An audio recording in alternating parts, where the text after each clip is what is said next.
7 o'clock in St. Louis, you're listening to TMA. It's presented to you by Brown and Crouppen 101 ESPN and on the TMA YouTube channel at youtube.com/TMA STL. You're welcome to participate in the program by getting involved on the Callier and Thompson phone lines, 314-974-0101. The Air Comfort Service text line, 314-399-9646.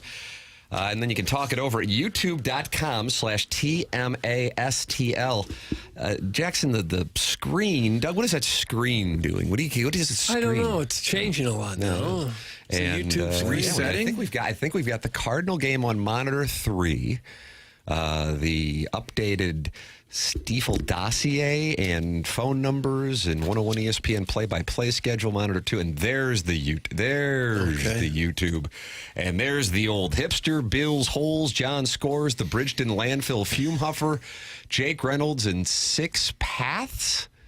They were all waiting for us, Doug. Really? All of our friends on what appeared to be a bad night in St. Louis sports. And then, right around 9:15, it became a potentially glorious night in St. Louis sports. And then at 10 o'clock or so, it became a good night. But the Cardinals were not able to close it out against the Angels. It became kind of a break-even proposition. But if you were given the choice going into the evening of a Blues win or a Cardinal win. Blues. Yes. So therefore, good night. Yeah, I'll take it. Way more important game. Mm-hmm. God bless the Cardinals in the 162. And listen, they've lost 2 in a row, both in extra innings. All that matters right now is the note, right now, in this moment. And on top of it, this is now back-to-back games for those who enjoyed it. And I would imagine that's a large portion of the audience. The Colorado game and now this Tuesday night game against Detroit, these were playoff-style games. These were thrilling games. Think about the end of the game against the Avalanche, not only the Blues scoring, but then the Avalanche barrage at the end of the game that the Blues were able to withstand with guys like gasping for air as they attempted to block shots. And then last night, it looks like the streak is going to come to an end, one short of tying the 2019 franchise record. And instead, alas, there they are. Jordan Kyrou gets the game-tying goal with the Blues emptying the net. And then Cam Fowler, which they've talked about when they join us, Kerber, Vitale, Rivers, might be the acquisition of the year. Cam Fowler with the game winner. And the Blues have now won 10, Doug, 10 in a row. They've picked up 20 points in the last 10 games. Fowlsy went top shelf where Mama hides the peanut butter, is what he did. It's almost too much to believe because you're just kind of expecting it to happen now. Even when they're down 1-0 in the final seconds, you're still thinking, well, I wonder how they're going to tie it up here. Yes. And I think the guys might think that way, too. Probably. And that's probably why it's happening. Kyrou didn't get a whole lot on the shot. It's kind of a change of pace. It might have been the only way they could get it past him. Yeah, Cam Talbot was on. Yeah, he was unbelievable. But, yeah, and then that play with Thomas feeding Fowler, just all around, you just can't hardly believe what you're watching. They've become so good. And for the last couple of years, they weren't very good at home. It was more depressing just to see them lose a lot of home games, even earlier this year.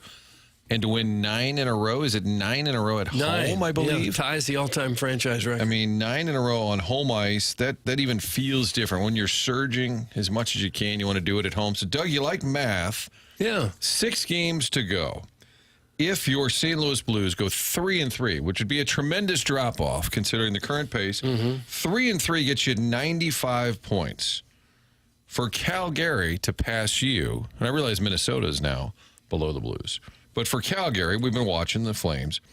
If they went 7-1, they could pass you up. They would have to go 7-1 if you simply went 3-3. And Vancouver going 7-1 merely ties them. with the Blues, and then you go to the, what is it, Tim? The RO? Like there's a rowing column? RW. Okay, RW. Regulation wins is now the tiebreaker. That has recently changed. The Blues are sitting with 30 regulation wins. Vancouver is at 26 regulation wins, and so is Calgary, so the Blues have the advantage on So that. you're in, what I'm saying there, Doug, it's not over yet. I don't know what the puck monkey says, but I would say right now it's all but time to print them tickets. Yeah.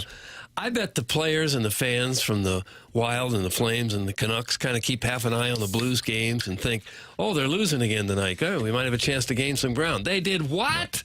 What happened? Yeah. Strickland told me he was on Toronto radio with Nick Kyprios. Kipper's got he's got a friend show, of the Blues. Friend of the Blues nearly 30 years later.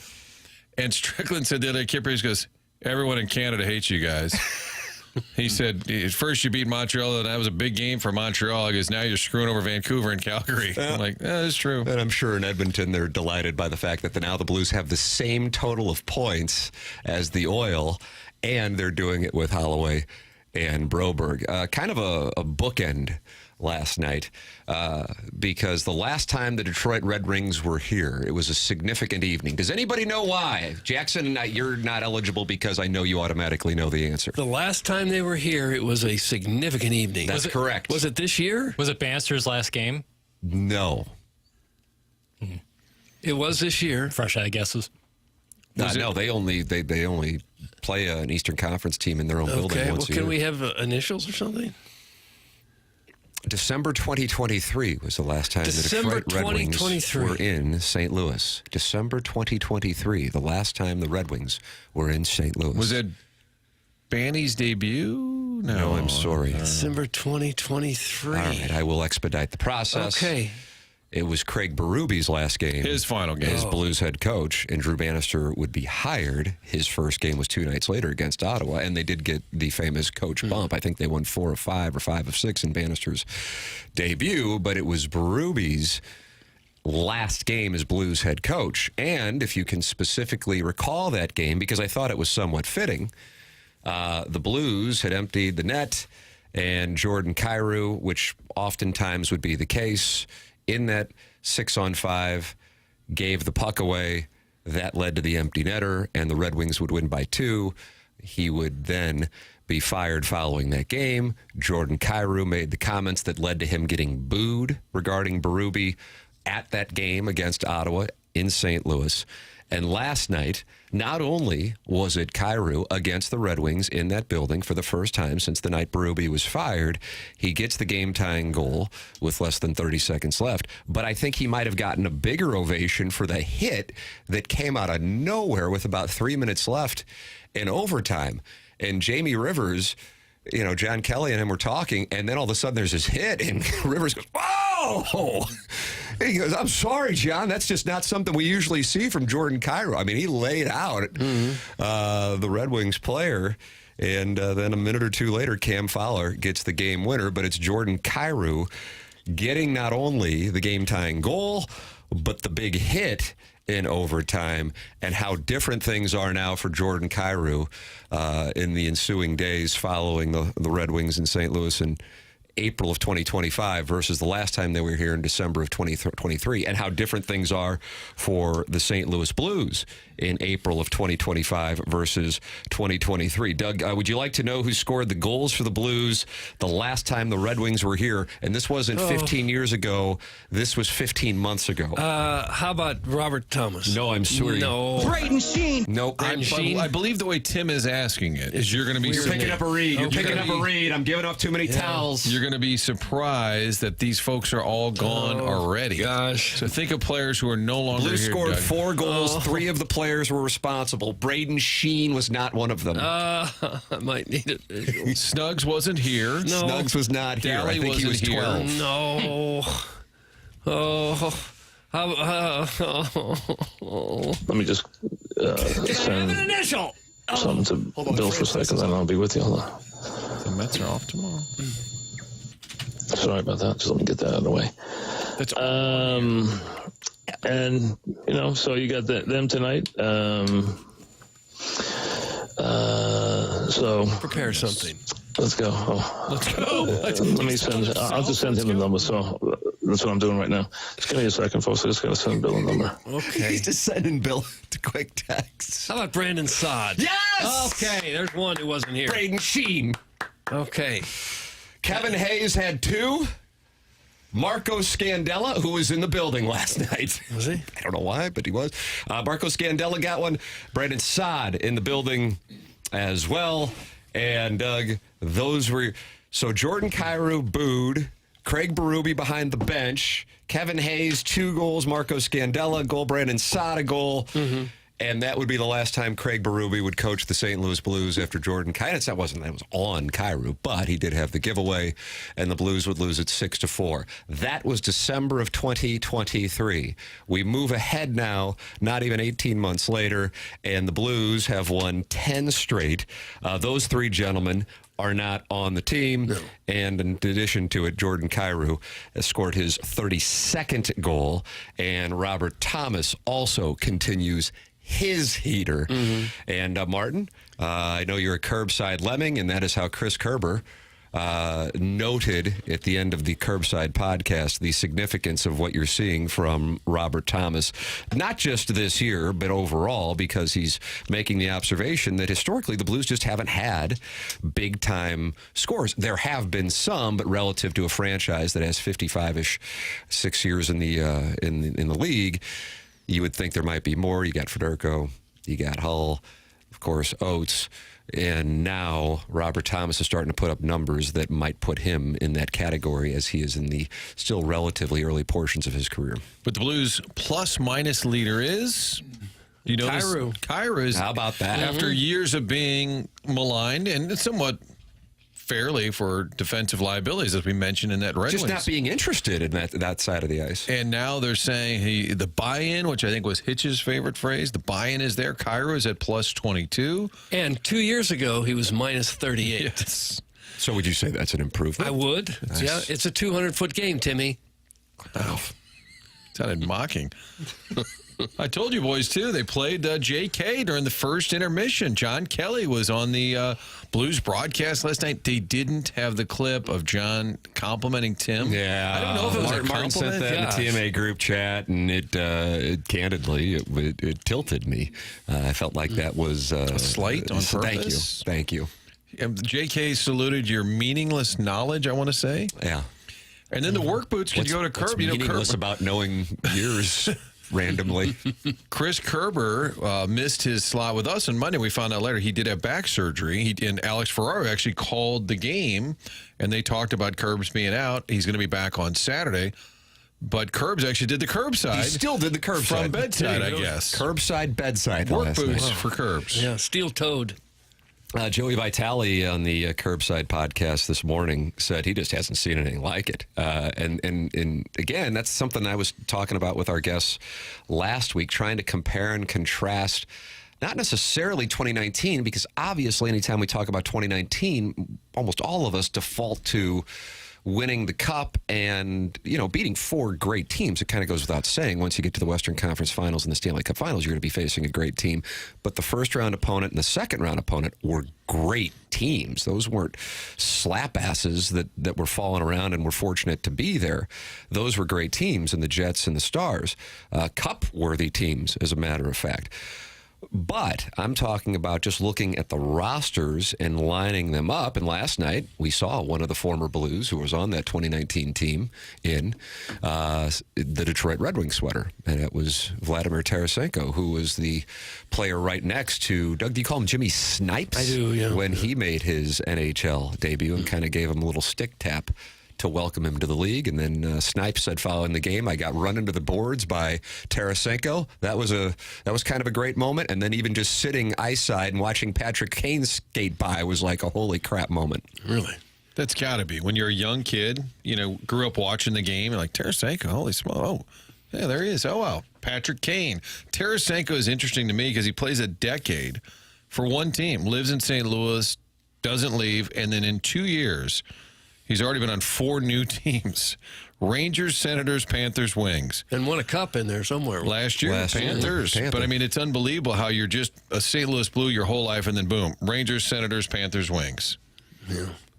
He is going to be fighting, just like the Red Wings will be, to get into the playoffs. Detroit, even though if you look at the Eastern Conference standings, you go, well, they're down there. But wild card-wise, that was a really big game for the Red Wings. I might tell you it was more important to the Red Wings than it was to the Blues, which is kind of an amazing statement. But the Red Wings are at 75 points, and they trail the Canadiens by 4 points. A bunch of teams, basically 6 teams, are fighting for that final spot in the Eastern Conference. Meanwhile, now, with Calgary losing last night to Utah, the Flames sit at 82 points. They have 2 games in hand on the Blues. The Blues now at 89 points. And for the first time, they are officially ahead of the Minnesota Wild. And technically, if the season were to come to a conclusion at this moment, they would be taking on the Vegas Golden Knights. And Jamie Rivers, our guest coming up today on the Stiefel Dossier, would be getting his wish to handle a playoff series in Las Vegas as opposed to Winnipeg, which is truly delightful in April. Yeah, I'm sure that's why the team is playing so hard right now. I wonder they about want that. Jamie to be happier. That and Jobu. When you look at the Blues roster, it really isn't one of the best rosters that the team has had. Thanks, Doug. Wet hold some blanket rights. alert. Wet blanket alert. But, I mean, big I had a picture. guy email me saying, when's Doug going to complain about the team? And I'm like, why aren't you sending this to Doug? I'm just trying to And when make- does Doug complain about the team? Doug's been the one saying they're going to Right. go to the playoffs for the last 98%. yes.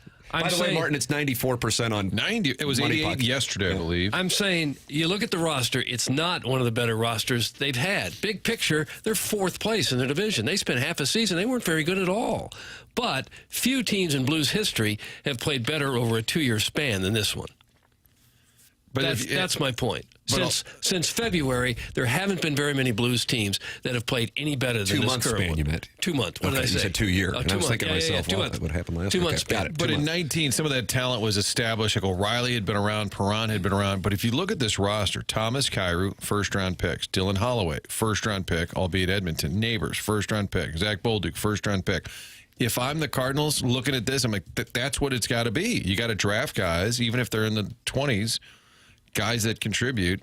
So I think it's an emerging roster, Doug. And in 3-4 years, you'll be like, look at how good this roster is. And that's the thing that, because a few of the texts now are is the expectation level changing, and it absolutely is, without question, rightly or wrongly. But no matter what, these guys you're citing are guys who are expected to be the core. And that was the conversation, if you recall, when the Blues, and they were playing some top opposition in late January and leading into the Four Nations. I realized they played the Blackhawks before the Four Nations. But other than that, they had a really tough stretch of opposition.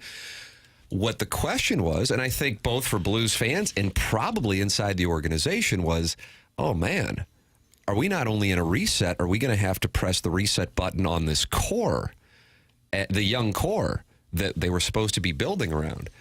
And now this young core, really the main reason why they are in the spot they're in. Because again, I feel an obligation to say it, this is all happening without the guy who was the most valuable player at the time he was hurt in Colton Parayko.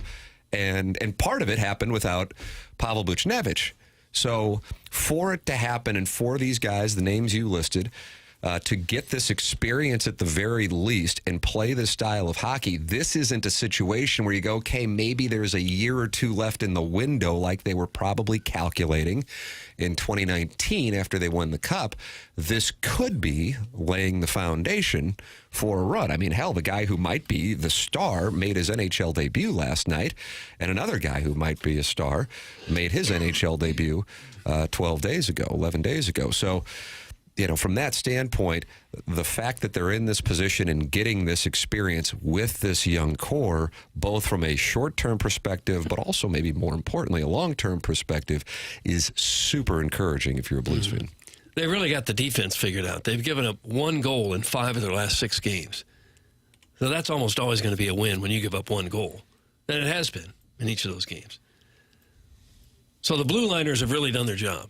What's the stat you just gave? 5 of their last 6 games, they've given up only 1 goal. Well, per game, you mean? 1 goal per game. They won 4-1, 4-1, 6-1, 2-1, 2-1. Got it. Yeah. How about the showdown that'll happen? What would it be like? Early June, Jackson, when they play Craig Berube and the Toronto That's Maple going to be Leafs. something else. That's going to be If fun. all of Canada is hopping mad at the Blues right now, just wait till they take the challenge from Chief. That'd be nice. It might be good if you text him right now and book him. Mr. Berube. Yeah, why don't you text him, Mr. Berube? You know me, it's Jackson. Yeah. We had different time zone in Toronto. Are they east? They're They probably are east. east. They are Eastern. They're probably Just Eastern. So it's this would be an appropriate time to text to. Yeah, this is the right time to hit him up. Jackie, are you still doing clerical over there? I'm doing everything. Yeah, he's got. This is the first week of the month. If you don't have a text inbox name saved, Jackson will change it, but he will not change it on April 8th. So this is it. You got to do it now. April 7th is the cutoff date. You text it, and then Jackson does this clerical work. The number is 314-399-9646. And that is how you can be a friend of the Feather. Plus, you got the YouTube chat, and that is presented to you by Michelob Ultra. 95 calories, 2.6 grams of carbohydrates. It's only worth it if you enjoy it. It's Michelob Ultra, and if you are in that YouTube chat that is presented to you by Michelob Ultra, youtube.com/TMASTL. That is where you can gather with your friends and talk it over throughout the course of the broadcast, where 211 friends have gathered this morning and are talking it over, including, looks like Chairman Kurt's in there. That's the first name I saw, along with the Bridgeton Landfill Fume Huffer, Too Fat to Kayak, Codeine Cardinals, John Scores, and Gateway to the South. What would be the gateway? I think that's Arnold. I think Arnold's Arnold the is gateway to the when water you cross tower? the Merrimack River, I feel like you're in the South. The water tower is a good beacon for The that. Cracker Barrel. Going, to you're the rolling down 55. Kenny Wallace is probably at the Ruby Tuesdays there waving. Every time he would be on with us, hi guys, I'm at Ruby Tuesdays here in Imperial. He was like their most loyal customer. Doug, He was Got a a good loyal spot? Ruby Tuesdays. yeah, you want to go to Ruby Tuesdays in Imperial, Jackson? You and me, let's roll today. I haven't seen a Ruby Tuesdays in what feels like we're going on a decade and a half. I That's saw why it Hooters stood out. officially file for bankruptcy yesterday. Part of me wonders if Ruby Tuesdays did something like that within the last 5 years. But like quietly. Like a soft exit. That's what Red it felt Robin like. is still around. Yeah. Bottomless prize. Yeah. Okay. Bottomless So a fries. See one of soft exit is different than the soft launch. You just kind of quietly go away. It's the opposite, you know. There's still Jack in the Box commercials. Is it Blues or Cardinals games? And I don't know that I've seen one in a while. Hampton and Oh, that's the only one Kings Highway in Chippewa. The Hampton one closed. Oh, is that right? Kings Highway in Chippewa. There's It's like, one right there. it's like every billboard where you can buy a Steak and Shake for $10,000. I'm like, but I can't find a Steak and Shake. Maybe that's because they're The being one on offered South up. Lindbergh's still open. Okay. Just to the south of St. John Vianney, patron Yes. saint of the Peach Fuzz mustache.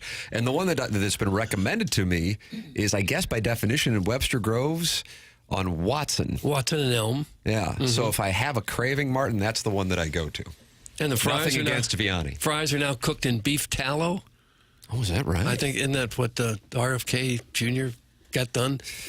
Then they make a big deal out of They went to Steak and Shake because they agreed to change and start cooking their fries in beef tallow. Is that right? Didn't know that. Well, I enjoy it. They got rid of my Cajun burger, though. What about the Frisco Melt? Not a bad play. That seems like one after I've had a few Frisco Melt. libations. Stop by. Michelob Ultras. Here till 10. Yeah, drop one off if you could. It is 7:23 in St. Louis. Time check brought to you by Clarkson Jewelers. Tim McKernan, Doug Vaughn, Martin Kilcoyne, Jackson Burkett, and Chairman Kurt with you on the program. Little Jackie Papers over there actively changing. I just glanced at the text inbox, and in a matter of about the 15 seconds I was reading it, there were about 10 name change requests. And some of them are going to put Jackson to the tests. Yeah. One guy wants to be a reference to manual stimulation. I don't know what FCC policies are on that. Another one wants to be Doug's landing strip, but Doug, you don't have a landing strip. No. So I don't know, Jackson, how you handle those kinds of requests. It's case by case, I would say. There's some that are certainly risque, but not out of bounds. And then there's some that are so totally out of bounds, it makes you wonder why the person would send it in at all. Blocking. Pucks on net. Yeah, hey, listen, you got to shoot the score, but, just don't expect me to, say, you say jump. I don't necessarily have to say how high. No, you How about don't. that? This guy's drawing a line. He's been in the business now for 5 years, feels comfortable. It's just like Jimmy Snipes. Well, yeah, last night might have been an eye-opening experience, a little nervy. 5 years from now, guy's going to be a superstar. Eh? So you think it's the same? You think they said to Snugs, just go out there, just play a couple shifts. We'll give you like a gift card. Just get to know the boys. They're not playing for gift cards. I could see him playing for gift cards. The balance on that might be not what it says on the card, but you just get yourself a little experience, Jackie. And we'll give you another gift card tomorrow. Is that like in baseball? Like if pre-arbitration, you only get paid in Visa gift cards? Jim White's ghost, would he be new? I saw that one came in as well. Yeah, there's sometimes where I have to like look Big bumper, up. Martin. He liked to float down the Mississippi. He had a little boat. Chairman Steve in Wildwood with a fun fact. Fun fact, Buck Swope worked at the Steak and Shake at Watson and Elm in his early days. Doug, did you know that? No, I did not. Steve in Wildwood's like a back of a baseball card guy. Kind of is. Yeah. It's like acting like Buck Swope is like Albert Edison. Like Albert Edison. Albert. What the hell is that? That is going to be a new text name. I would text in real quickly if you wanted. Albert. Who the hell is Albert Edison? I got you want Alfred Einstein or Einstein and Thomas Edison, and I combined them into one Probably a smart super dude. genius.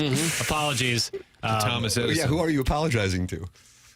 The Einstein estate and the Edison estate? Humanity. Thomas Einstein? Yeah. Martin, I know you are, as you note, new here, but I would say maybe 6-7 years ago, a text name came in, and it was something about Fred Astaire. Doug, you know him, the wonderful dancer and the Plowhawk. Ginger Rogers were quite a duo. Absolutely. What a duo they were. Plowhawk was not happy with the text that he sent in, and he goes, who is this Fred Astaire guy sending this in? So we've had some unfortunate older name pronunciations in the history of this storied presentation.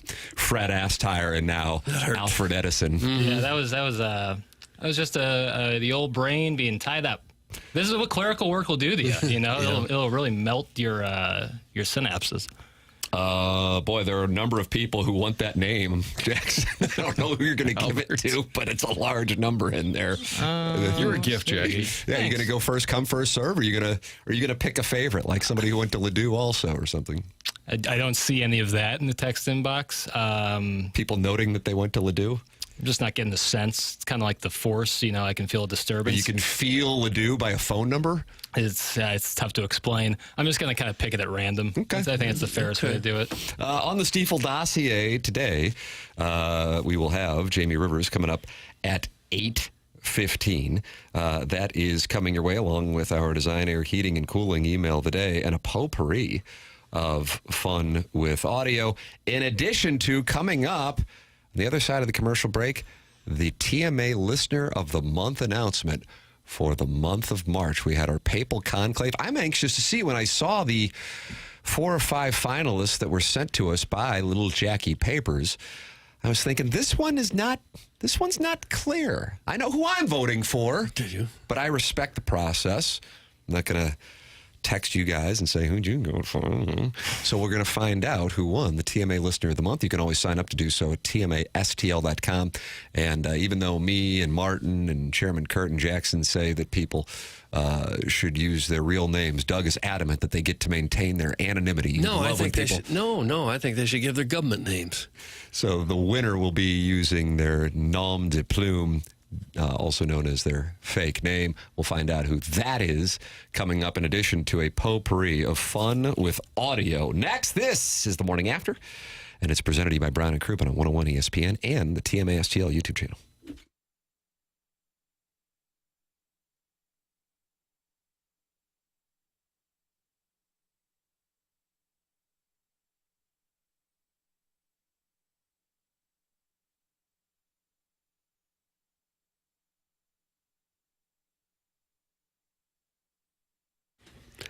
Nothing makes your home look any better than a nice, green, luscious lawn. And you can get that with Green Envy. This is a company that's been in St. Louis for over a decade now. So they know all about what works right here in Missouri and Illinois. They know the soil conditions, the weather conditions, turf types.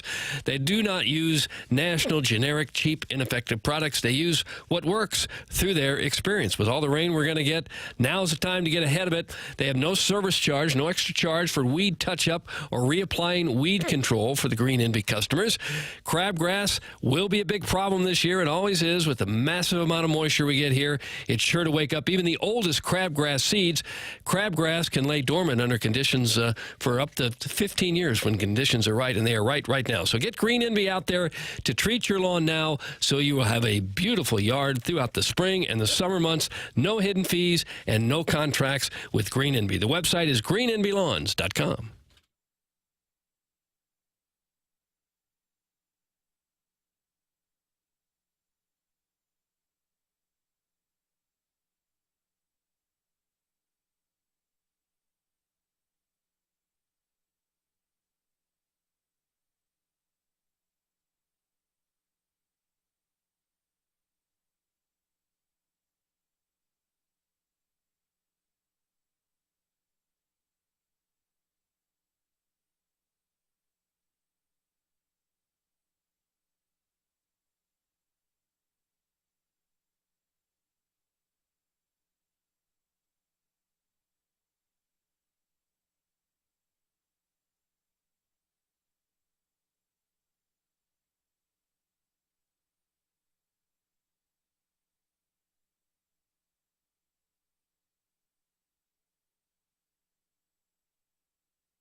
Now is the time the playoffs begin. Summer is over, alright October. The quest for the best will put you to the test. The chase is on. Nice.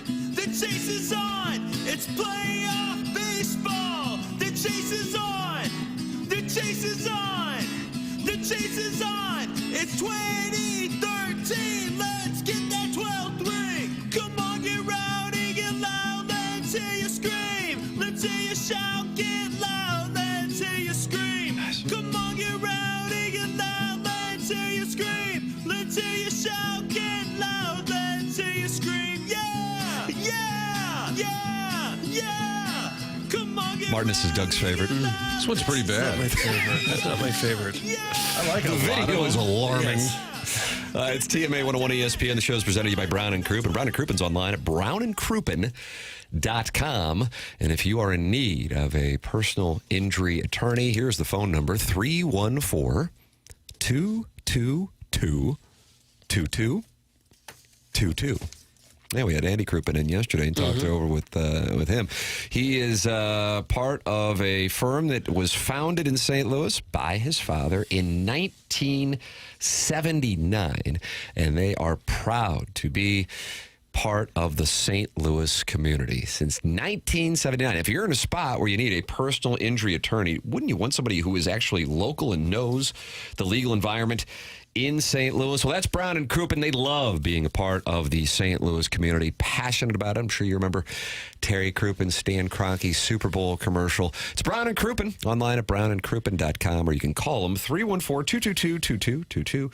Remember, the choice of an attorney is an important decision and should not be based solely on advertisements. What looked like a great Cardinal comeback to go with that Blues comeback that we talked about in our first segment, unfortunately came up short as the bullpen gave up 3 runs in the 10th, 3 runs in the 11th, and while the Cardinals were able to match it in the bottom of the 10th, they were not able to match it in the bottom of the 11th. Wilson Contreras, who Ali Marmol said he's going to have a day off, got to give him a complete day off because the bench got so short with the extra innings. He had to put him in, and Contreras was up as the tying run. And unfortunately, his struggles continued as he struck out, and the Angels have gone back-to-back in St. Louis with extra inning wins. Contreras is now 0 for 19 with 9 strikeouts, and Wynn is 0 for 18. Those two are key players. You cannot have nothing seasons from those two and expect to contend, because those are guys that you want in your lineup every day. And right now, neither one of them can just get anything done at all. Wynn hit the ball hard once again last night, right at the center fielder. But they got to get those two going, that's for sure.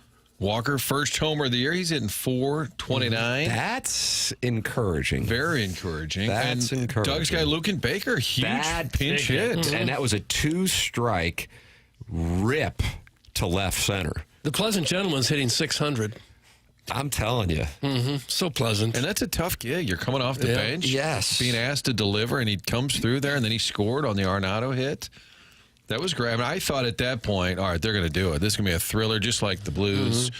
Can I go a little baseball strategy in the 5th game of the season? This is kind of what I was born and raised on, in addition to being a deviant. And Busch Light. And Busch Light. Actually, at the time in the 1980s, Martin, the barbecue had just Busch beer poured on it. The old Blue Soda, as it's called in South St. Louis. Blue soda? Yeah.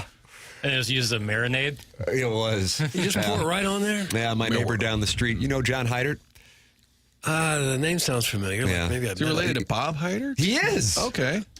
Nice. the Heidert I crew. figure you guys appreciated the class of 1990 at St. Gabriel and our basketball team. He was on. How many banners do they have, Doug? However many they wanted. You just print them up. You put it in an order. That year. And he would say, your dad's barbecuing tonight. Is he pouring some blue sodies all over it? And the answer was yes. And he would pour some down his gullet as well. We don't need any of that. Malls. I've got AB's finest right here, Missy. My baseball nerddom takes you down this road because I was trying to balance going back and forth between the Blues game. I haven't set up my Amazon yet on my phone, which I realized would take about 10 seconds. So I was watching on ESPN the notes of one game and then going back and forth. So anyway, bases loaded, bottom of the 10th, and what our friend Kyle Reese, a wonderful Twitter tweet follow, and a friend of TMA, who I would love to have on the program, by the way, makes the observation that I hope in 6 months we'll talk about tonight as being the Jordan Walker game and why here is the opportunity. Bases loaded. He already has 2 hits, including a home run, and here's his chance to win it in the bottom of the 10th. Brendan Donovan, the winning run at third base. Walker hits the ball, 2 strikes to right field, where Mike Trout now patrols that pasture. It's short right, and in the air, where I see Trout positioning himself to catch and then make the throw, I'm thinking, make him make the play. Yeah. Send Donovan. That's what I thought, too. Okay, Send him. Green light him. And hey, if you get gunned down, you get gunned down. And I know they'll be results oriented. Oh, they, shouldn't have sent him. But considering the circumstances, considering the way that the extra innings are set up, there's a good chance that you're going to have the Angels score a run. There's obviously, best case scenario, approximately, if you're operating on probability for a good hitter in the major leagues, 30% chance that there's going to be a base hit with 2 outs to send that run home. That you take that chance, because my logic is, and I realize I'm calculating this like Taylor from Billions, but there's a higher probability of Donovan scoring there than the next hitter getting a base hit. That's my thought process. So send him, and if he gets gunned down, he gets gunned down. So you were thinking the same thing. I was, and the throw was high. He'd have made it. And that, of course, is something that Pop Warner doesn't have that information. Come at on, the Pop, time. sending. But then if you were paying really, really close attention, because Donovan charged down the third base line like he was going to score, and then he stutter stepped to see what the result of the throw was. And then he gets back to the bag, and you can tell they're having a little conversation. And Donovan kind of tilts his head like, should I have gone? And then Warner goes, yeah, but, we didn't know he was going to throw it that high. The catcher was able to catch it, Travis d'Arnaud, but it was high, and my guess is Donovan would have been safe. Of course, we know that result. Warner and Donovan don't have that information. But just in general, I wanted to see if baseball nerds such as myself were thinking that way. In the moment, as it was out the short ride, producer Dave and I at the 2 Fox were watching and said, you got to try. We said it out loud. All right. Even though it was extremely shallow, and he probably would have been out, because you're tied, I think you can roll the dice. And because a runner goes to second base to start the 11th inning, and, your bullpen's getting pushed a little bit here. Yeah, I think you got to give it a shot, even though it's Mike Trout. It's not a deep ball. Donovan's a good base runner. And I saw the same thing where Warner, he didn't shrug his shoulders, but kind of looked at Donovan like, oh, well, I guess we could have scored there. Oh, that's kind of stinks. But if he gets gunned down, you're like, what were you thinking? That was the most, you could easily critique that. I would have supported it even if he got gunned down. Right, no, I'm saying you could hear people saying, that was stupid. Yeah. Ball is barely out of the infield. What are you thinking? But in that moment when it's tied, I think you force them to make the play. And as you saw, the throw was the catcher barely caught it. That would have really stood out had it sailed and gone to the backstop. I guess then he could have made it. But in the moment, I said, send him. They were probably thinking, it's Trout out there. He'll throw a perfect strike to the plate, and we'll be dead by 10 feet. It's probably what he was thinking. But I agree, with 2 outs in that situation, you go for it. Okay. All right, so we're on the same page. I think so. Okay. God bless America. Fair enough. What about in these situations? Because both the Cardinals and Angels went with their closer, the Cardinals Helsley and the Angels with Jansen in the 9th inning, and that was back-to-back nights now where the Cardinals went that route. Do you like that, or considering the extra inning format where strikeouts have greater importance? At least I think they do. I think people would agree with that, but maybe they wouldn't, because you have a runner in scoring position right when you start. Do you consider having Helsley saved and then go with somebody else in the 9th? And I realize that pitcher has to get you through the 9th in order to have Helsley in the 10th, and that might not be an effective way to think through it. And I'm not saying that's a mistake. I'm just, because of the extra inning format where it's, likely that you're going to be giving up a run more than, say, a base is empty to start the 9th inning. Is that something that managers should reconsider? What do you think? I'm okay with the way they're doing it now, just because I don't have a whole lot of faith with who they would bring in to shut down the other team in the 9th inning. Fernandez and Roycroft haven't really proved that they are trustworthy to hold a 9th inning a tie at the moment. So I kind of agree with it. I wonder if Helsley couldn't maybe pitch another inning. He only threw 14 pitches. Maybe you could bring him out again in the 10th. But that's what they always we always ponder that, but they always say he's just so much more effective through 1 inning than that 2nd inning is where it really falls off. I understand, but he's probably still more effective than the guy you would bring in to replace him. And at some point, you need guys to step up and try to win a game. If he goes a little bit out of his comfort zone, sometimes you got to do that. Here's what Ali Marmol had to say after the Cardinals gave up 3 in the 10th, 3 in the 11th, but only could score 1 in the 11th after being able to rally and score 3 to tie it and send it to the 11th in a thrilling comeback that was in part due to the delightful gentleman, Luke and Baker, who's hitting 600. Yes, 3 for 5. And Nolan Arenado. And Arenado looked pretty psyched to me. That was kind of cool. Absolutely. And you would call that a piece of good hitting because the right side of the infield was wide open. You don't have to say that just because he got a hit to the opposite field. Nice piece of hitting. That's what I'd say. How about the home run 10 feet up into the bleachers? Is that a nice piece of hitting? Jordan Walker, dead center. Here's something else. It's only a good at bat if you walk after a long count. Yes. If you hit a double to the wall, not really a good at bat, but if you walk, boy, that's a good at bat. Stop it. Man, next time Brad Thompson's on the show, you and him are going to fight. Okay, and here's something else. Here's another Because point I'd Brad like to Thompson make. doesn't know what's going to hit him. Clearing the If deck. I'm an umpire and the catcher frames the pitch, it should be an automatic ball. If you think that pitch was so far out of the strike zone, you had to move your glove over the plate, it's a ball. Don't move your glove. Don't try to fool the umpire. If you're catching one that's outside and you jerk it over the plate, automatic ball.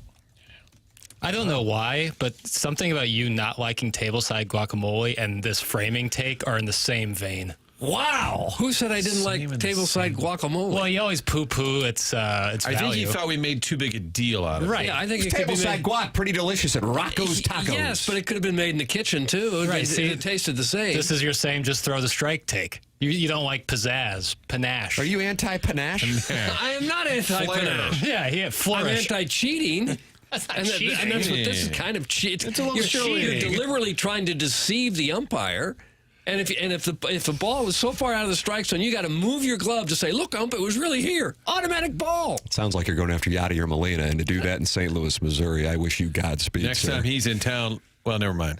Well, if a catcher can get away with it, that's why they do it. But the umpires shouldn't put up with it. They should let the catchers know, if you do that with your glove, I'm calling a ball. What the ump just said, knock it off, fella. I saw where that pitch was. You're not getting anything past me, fella. If it was really a strike, they wouldn't move their glove. Framing pitches is part of baseball, and it has been for hundreds of years. So is calling balls and strikes. And if you got to move your glove to say, "Look, ump, it was really here. It wasn't where you think it was." Automatic ball. Hey, Blue, it's your job to pay attention. Doug is such a goofball. I love him. Shout out to Tim. Thanks, and hashtag free Turk. Hi, free perk. Hi, Mr. Martin. How are you? That's from Brian Henson, who's Oh. covering the Colts. What's going on with the Colts? They drafted a quarterback, and now they need a quarterback, but they're not sure who. Well, that's why he covers the Colts, and he does so And then well. they have a I don't coach's think he name we don't covers know how to the pronounce. Here is Ali Marmol in the festivities last night at Busch Stadium. Yeah, you like first 9 innings of that game are really good, right? You're proud of the way the guys go about it. They battled. Defense continues to do a nice job. You battle at the plate. Obviously, there's frustration when you come back from the 3-run deficit there and give it back up. But if you continue to play the way we've been playing, it'll go our way. So is there frustration? Absolutely. Nobody likes losing that style of game right there. You feel like you played hard and you want to win. But yeah, there's frustration, but there's a lot of good things that also came out of the day. Played 11 innings, and it still only took 3 hours, 6 minutes. The games are definitely quicker. Lean attendance again. The announced crowd 21,306, so that would be lower Than the night than before. the Monday 21,306. I've got a stat for you guys. I don't know if you get I'm Michael's. taking stats. Doug is not assuming you're framing it. No, real quick. Michael Ciani tied a major league record. I don't think you guys could guess this. Michael Ciani tied a major league record shared by 2 other players, including Ron Clark of the 86 Twins, appearing in the first 5 games of a season with 0 plate appearances. Wow. Tied a major league record. Hey, Michael, how does it feel to not get any at bats? But I like what they're Valuable doing. pinch runner and defensive No, replacement. I think what they've done, like both of these games, okay, should have hit for win, maybe. Could have used Helsey in the 10th, maybe. Could have sent the runner. He just lost, right? I mean, the Angels beat him. There's nothing. I think the number one thing, and I'm going to get Janet's going to call and remind me that Janet, call in. Mo ruined the franchise and Martin's a rights holder. And then, yes, Lisa, they should hire Skip Schumacher. Yes, I understand all of that. So I'm going to wear the badge. I'm going to get my Slurpee. Okay.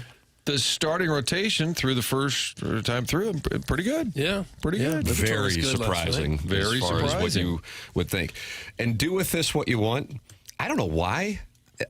This is different for me just individually. I have no idea why. I don't know if other people are experiencing this. I tend to think others are not, especially considering the Blues are playing at the exact same time and you're going back and forth, or you just have it on your phone and your television, or you might be blessed like Martin Jackson has multiple televisions in his, what is it, an ensuite, Doug, that he has? I don't know. But they're all on NBA.tv. Yep, 30.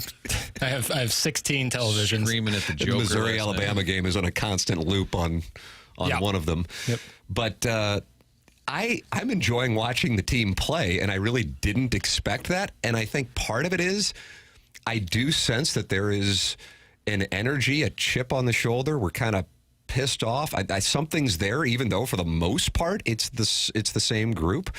And I thought that do with it what you want. It's a nothing. But Lars Nootbaar strikes out, I believe, in the 10th inning. Very borderline. I mean, by the letter of the law, I think it was outside. But either way, I think Was it was it framed properly? Did he frame it? I think it might have been Then it's ball. framed. Okay. I think if you were using the system they were using at spring training, it might have been overturned. It wasn't egregious. But either way, he didn't throw a fit, but he expressed his dismay. And then a couple hitters later, you have Baker with his 2-run double. And the guy who is at the top of the dugout with his fist in the air, screaming with a big smile on his face, is Lars Nootbaar. And I know plenty might say, well, what else is he supposed to do? Well, you would expect that. And I understand that. But here is a guy who, even though he hasn't had a huge career yet, and I realize a lot of his, hype is based on analytics and not necessarily results at the moment, he still made a lot of money, and he is part of a team where his close friend was trying to leave all the way up until, a couple weeks ago, and they're playing in front of 21,000 people, and it's cold as hell, and that hit only extends the game. I liked seeing that. I realize it's very basic. You might go, that's a low bar. I'm just telling you, I know, but I don't know. But I'm confident that deep down, plenty of guys will be like, if we lose, we lose. It really gives a crap. It's April 1st, and it's the Angels, and we're probably not going anywhere. They're probably not going anywhere.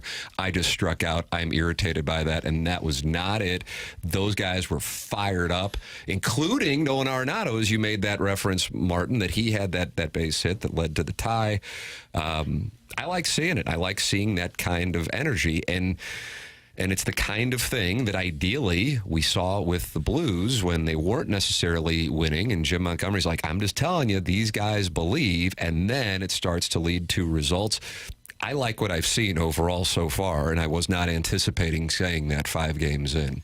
And I'd like to think that it's pretty clear that I hold no rights, nor am I interested in holding any rights. This is what I see, therefore it's what I say. You just got yourself a merit badge. Thank you. I was hoping for a Slurpee today. Slurpee. Merit badge. Well, Newt is the perfect, not only energy guy, but he's kind of a bridge. He's not as young as Winter Walker. He's the head of morale. That's what he is. Head of morale. Yeah, I think Lars that's Nootbaar. accurate. Head of morale. He's really tight with Arenado. Their lockers are right next to each other. So I think he's super excited that Arenado is still here by accident.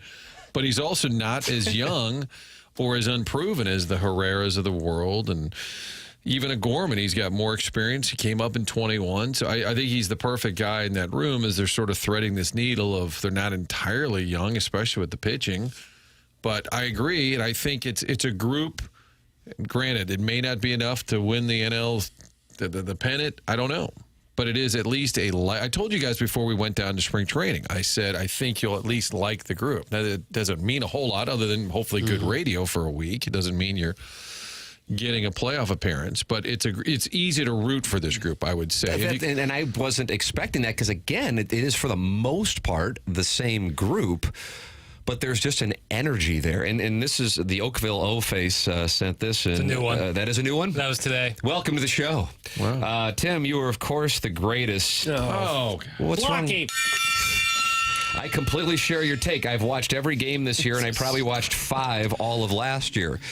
And honestly, as dumb as it is, part of it is I don't have to switch back and forth between DirecTV and YouTube 100%. TV.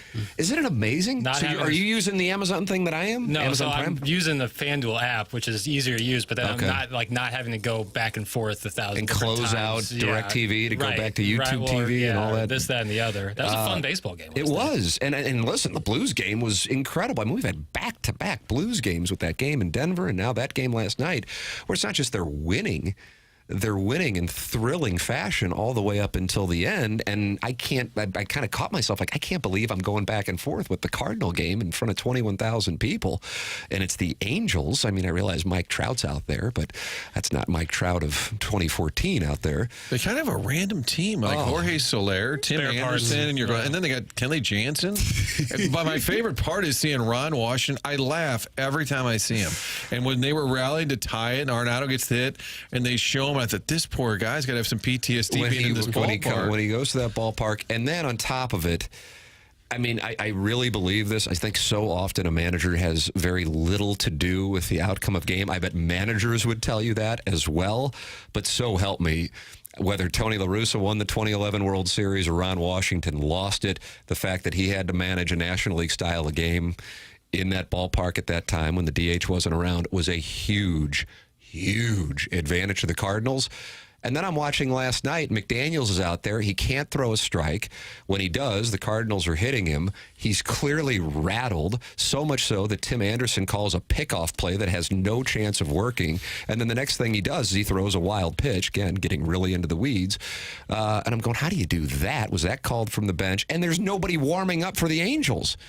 Well, that has nothing to do with the DH thing. That doesn't even exist anymore. That's just mismanagement. And I would have said the same damn thing if it was Ali Marmol. It just happened to be Ron Washington 14 years later managing a team from the American League West and jacking around. Do you think it's his fault, Jackson? He didn't do the job. It wasn't anything I did wrong. He didn't do the job. Right. That on a loop forever. But yet he is 2-0 here in St. Louis so far in the series with a chance for a sweep. Although, Doug, I would tell you it might be about a 50-foot putt for this game to get in today. Yeah, I'm probably not going to play it. Because of the rain. This is currently 67 degrees in St. Louis. Feels like 58, but thunderstorms are expected around the area starting at 11 a.m. Wind gusts up to 46 miles an hour in the St. Louis area, and storms throughout the afternoon. The Angels are making their last appearance in St. Louis unless there is that much anticipated World Series meeting between the two franchises. So I don't know if this is a game that will ever be made up. Well, they may have to find an open date that both teams have during the course of the season. They both have Thursday open, but apparently the Angels said, we're out of here. We got opening day Friday. We are not. Oh, is that right? You actually checked on this? this? Apparently they made it clear that they're not. gone.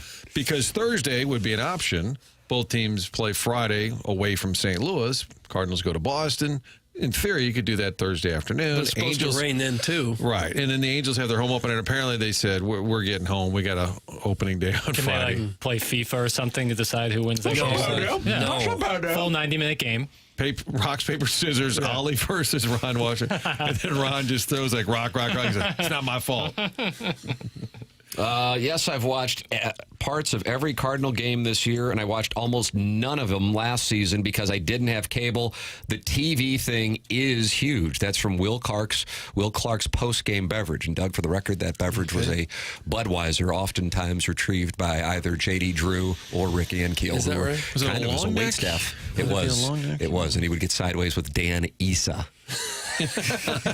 Oh, poor Dan. Greatest, and I repeat all my stories. I understand. I think I did the Wainwright Big Lefty story 2 weeks in a row, or is it 2 days in a row? I forget. But the Will Clark scrum before the playoffs with the Braves, and we're all holding mics in there, and he's on the field at Busch Stadium, and Frank leads the charge. He goes, your career, Glavine, Maddox, Smoltz, sum it up for us. And he goes, you can look that up. He's not on board with crowdsourcing. 25 years ago. And I was thinking, yeah, you kind of can look that up. Design Air is the sponsor of the email of the day here on the program. They're online at designairservice.com. And by they, I mean that staff and Seth Goldcamp, who we are all clients of, Martin, Doug, and myself, and very happy clients. And Design Air is a sponsor of the program for more than a decade, the longest running sponsor on TMA. You have any heating and cooling issues, go to designairservice.com and work with Seth and his team, and they pride themselves on coming out quickly. They pride themselves on not upselling you, just getting the job done. That's how they earn you business, not by trying to pull some game where they upsell you once they come out there and fix it. It's Design Air Heating and Cooling, online at designairservice.com. Jamie Rivers joining us on the Stiefel dossier at 8:15. That is coming your way here on 101 ESPN and the TMA STL YouTube channel.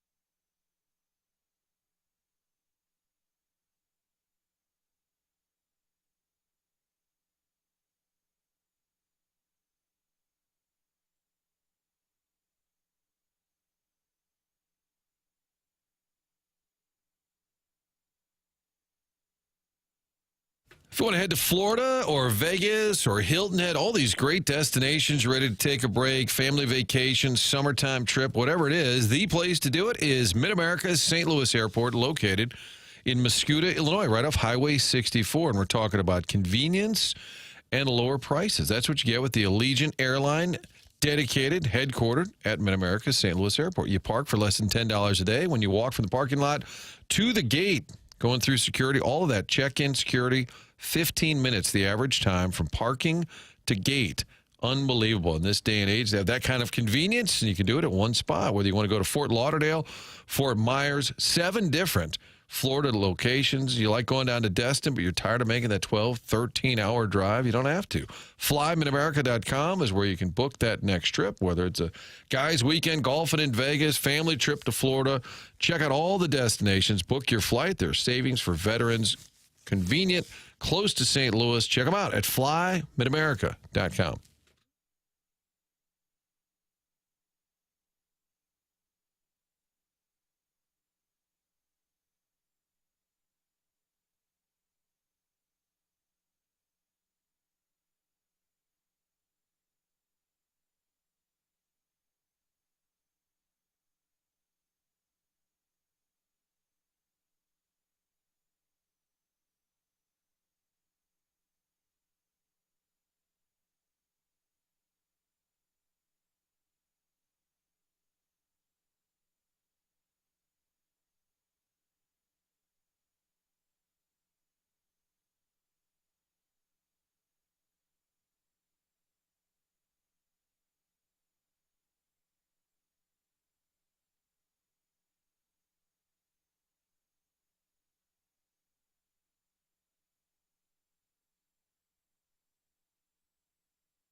This is Action Jackson with a Sports Center update. That's driven by Johnny Londoff Chevrolet and Johnny Londoff Autoplex.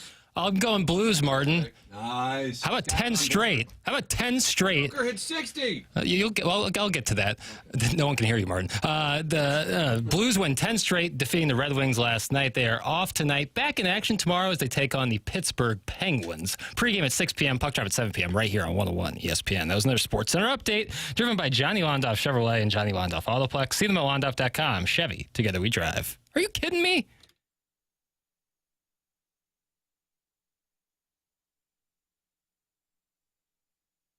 You're I'm just going to blow by this, Ava.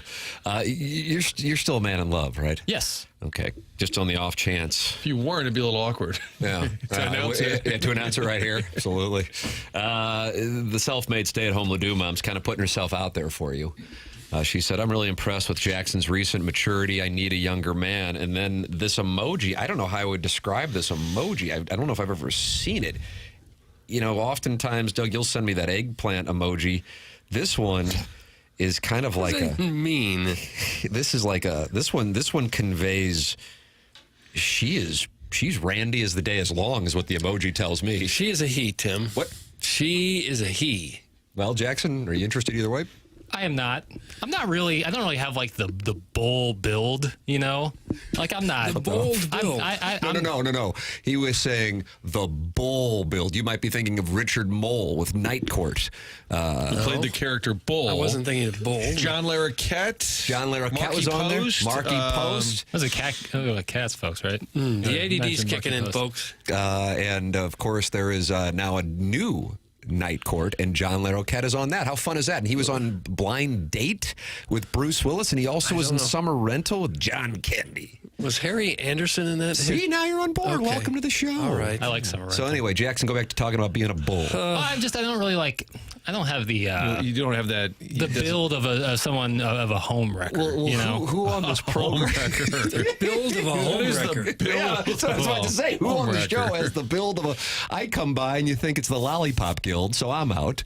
no one in this room really. So none of us are bulls. I think that's bad for the show. I think that's bad for the. You always want a bull on your jerk. You need a nice guy, and then get yourself a bull and a broad. I'm willing to step up. Yeah, Chairman Kurt might be the bull. Closest one, Really? just because of the calves. Yeah. Well, and you got a nice upper body. Oh gosh! Why would you say that to a gentleman? I'm just trying to. I'm analyzing. That's what they. I'm an analyst. By the way, Tim, Albert Edison is taken. I gave it away. Ordered it? Yeah. Jackson, you ordered it? And a texter who earned it. You really. Guys, don't forget Marsha Warfield, baby. That's from Man Bay, 2004. She, of course, played the sassy Roz. Oh, did she? Goes into the sassy. A name like Roz or Blanche doesn't seem like it has much staying power in 2025. What is more popular in 2025, Roz or Blanche? I didn't get away with Roz. I don't know Blanche. Blanche sounds like 100 years ago. Is that short for something, or is it I don't on the believe birth so. certificate? Blanche Bridge. Blanche. I had a great aunt named Blanche. And I'm sure she was lovely. I think she was. Did we have a Blanche call in? I feel like Blanche has been on the show. I think, actually, if you're taking us back to the inception of this program, circa 2004, a time in which it sounded like I snorted rest. If you heard Joey Vitale's call this past Friday from Nashville, that's what I sounded like day in and day out. It had to be delightful for you and the cat and producer Joe to deal with.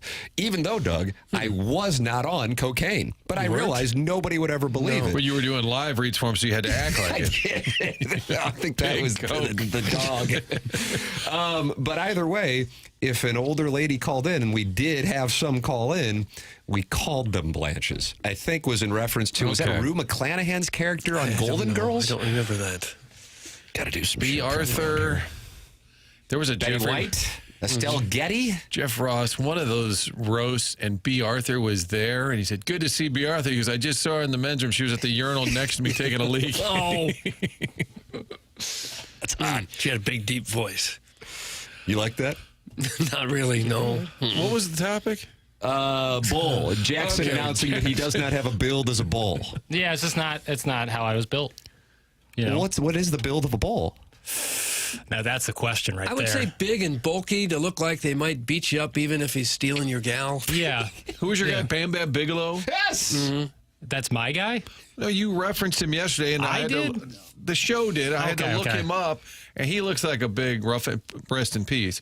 Looks as if he was a big tough guy. Yeah. And a bull. Yeah. Hugh Jackman really has like he seems like a prototypical bull. Is that right? Yeah.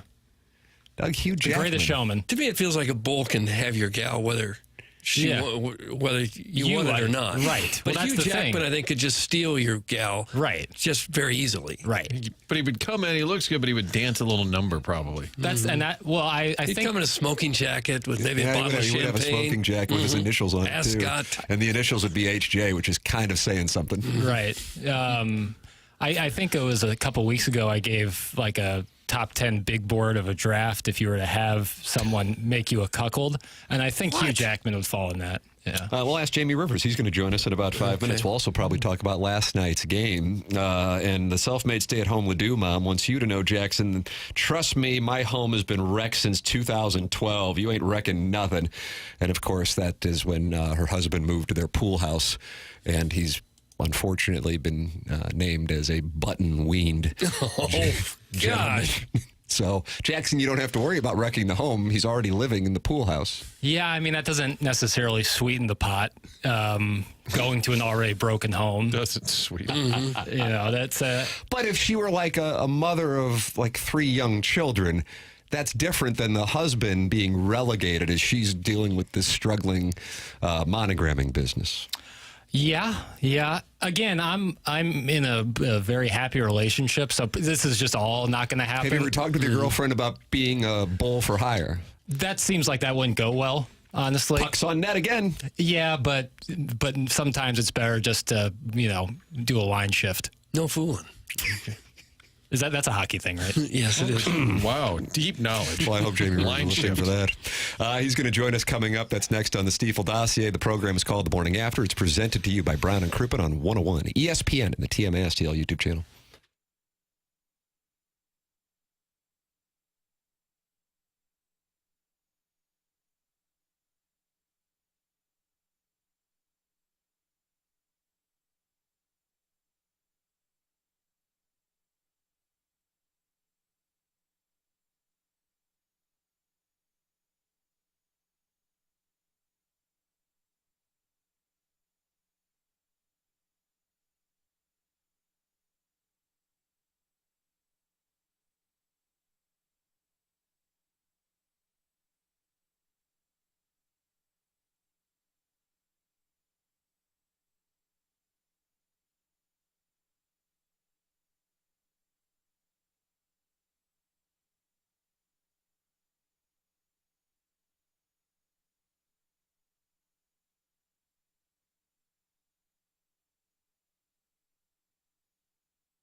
Tim McKernan here for Stewart's American Mortgage. Stewie joining us now to give us his perspective on APR and how he can help you out. And he makes himself available as can be because he got his number at 314-324-4440, and that's his personal cell phone, 314-324-4440. Good morning, Stewie. Let's talk APR. What's going on with this? You always educate. You know what, Tim? Yeah, no, Tim, you know what? You see on your credit card statements all the time or car installment notes, APR. Your APR is this, your note is that, and it's very, very confusing. Well, APR stands for annual percentage rate. That is your true cost of money. If you go to a mortgage lender or a car dealer and you get a great rate of 5%, but you're paying $20,000 and your APR is 10% or 8%, you're not paying the right amount of money. So when you go shop mortgages, look at APR. Now, for the bagel loan, your APR is neck and neck with your note rate because there's no fees. Any other place you go, they're going to factor in fees, so your APR is going to be 0.25%, 3/8 higher than whatever your note rate is. This is how you shop. When you call a lender, ask them what the note rate is and what the APR is. That's telling you what the costs are involved in the transaction. Not all of them, but most of them. Anything that the lender is going to charge. And again, with the bagel loan, there's no closing costs. You get the same rate as your APR. You're way ahead of the game. Yeah, that's good knowledge right there. You get more of that kind of information when you're working with Stewie at Stewart's American Mortgage. The number to call him, his personal cell phone, 314-324-4440, or Google the bagel loan. Thanks, Stewie.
Welcome back. It is the Morning After, 101 ESPN. We're in the Fisher Window and Door Store, 8 o'clock hour. You can watch the program and talk it over with other listeners at youtube.com/TMA. STL. 258 friends are gathered right now, Doug, and they are watching you. And that is including Longshanks, Too Fat to Kayak, Panther Claws 2025, Ryan Crawford, and Dan Jansen. They're all in there. The skater, Dan Jansen? I believe that's who it is. All right. And they're watching the program, youtube.com/TMASTL, the YouTube chat brought to you by Michelob Ultra. And every Wednesday, we have the opportunity to talk it over with Jamie Rivers here at 8:15. Morning, Jamie. Morning, guys. How we doing? I mean, I'm all fired up after the last couple of games. What we saw in Denver on Saturday, then last night, a little bit different, but still an incredible conclusion as well. And I loved, I guess I would call it your call of Kairou's hit, but it was more of just a vocal reaction than it was a breakdown, because it was so damn surprising, but it got the building going. Oh, my God. I loved it. I mean, I don't think I've ever seen that from Jordan Kyrou. And then he turns the puck over and literally he says he kind of got pissed off about it and took his shot and steps up and just buries DeBrincat. I mean, I loved it. It was awesome. Jordan Kyrou has been a lightning rod for a number of years and for a number of reasons. His style of play doesn't suit everybody.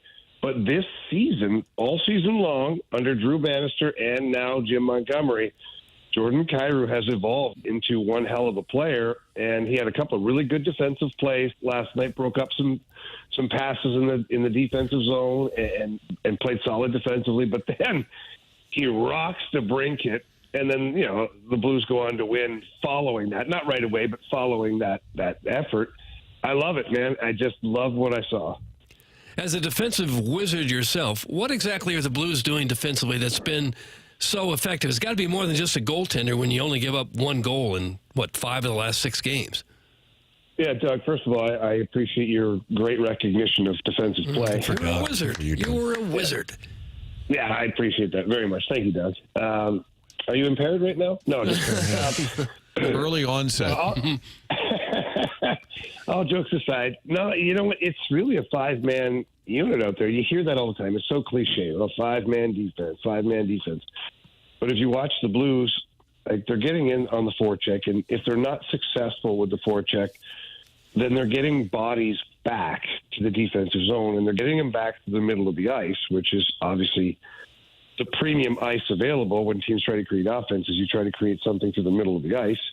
The Blues are denying that right now with sticks and bodies in the way. And, it's leading to good team defense. And then following that, in the defensive zone, they're doing a great job of protecting the middle of the ice, inside the dots. They're not giving up a lot in that area.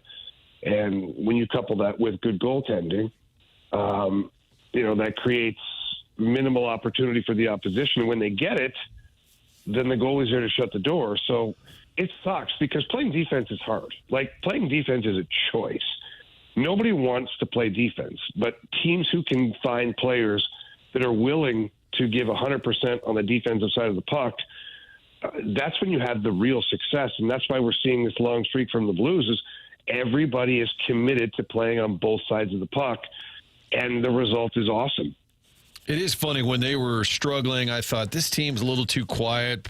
Shen's got to pull everybody into the fight. They just don't have a vibrant personality collectively. And now it's like, boy, what a great room. What a bunch of fun young guys. It does seem like, and you hear it from executives, well, chemistry is only there when the team's winning. But it does seem like something in that room where it was a little flat for a couple of months. Now there's just this energy where everyone's kind of on the same page. Did you see that evolve this year? Oh, yeah. I mean, look, I'll go back, and it's not that far back, is the long trip that the team had in L.A. And it was a weird it was a great week, but it was a weird kind of week because we were in the same hotel for the entire week. And we played the Kings, the Ducks, the Kings, which really never happens, to be honest. But in that moment, too, the trade deadline was on that Friday. And so there was team bonding. Then there was a sense of nervousness because, look, at that point, the team was still, 8 points out of a playoff, not 8 points out of playoffs, but 6 points, I believe, out of a playoff spot. And some things were happening. Colton Parayko was injured. So nobody knew whether the team might be buyers or sellers, probably more sellers than anything else. And then, you hear your captain being mentioned in numerous different trade possibilities, specifically the Toronto Maple Leafs. That one was the big one. And I just think that all through that, it galvanized the team. Being together, alone, kind of isolated in that hotel, going through all of this at the same time, and then realizing that nothing big happens at the deadline. Doug Armstrong literally stands pat. And it's almost like it was like a turbo button for this team to turn it on. And from that point, you started getting some of the goofy stuff that we see right now, like the staring into the camera before every game, where everybody is like, it's awesome. Like even Jimmy Snuggerud, new to the whole thing, guys, they'll fill him in, and he goes into the stare mode. And, you know, just saying they're undefeated since they stared to the camera. And guys buy into that crap. They do. They start laughing. It's funny at first, but then like, hey, man, don't screw this up, like staring to the camera. And then Joe Boo making an appearance. I still don't know where the hell Joe Boo came from. I'm not going to lie. But he travels with the team. And now Jordan Binnington's talking about Joe Boo being a vocal mentor in between periods. Like, it's the dumbest crap is happening. And that's usually the greatest moments for teams. It galvanizes a team. It makes it fun. And when you're winning, it's just a really great feeling. So, yeah, there's something cool going on in that locker room. Jamie Rivers, our guest here on TMA. You're listening to 101 ESPN, and you can live stream the program via the 101 ESPN app and the TMA STL app as well, which is presented to you by Dobbs Tire and Auto Centers. It's funny that you bring that up.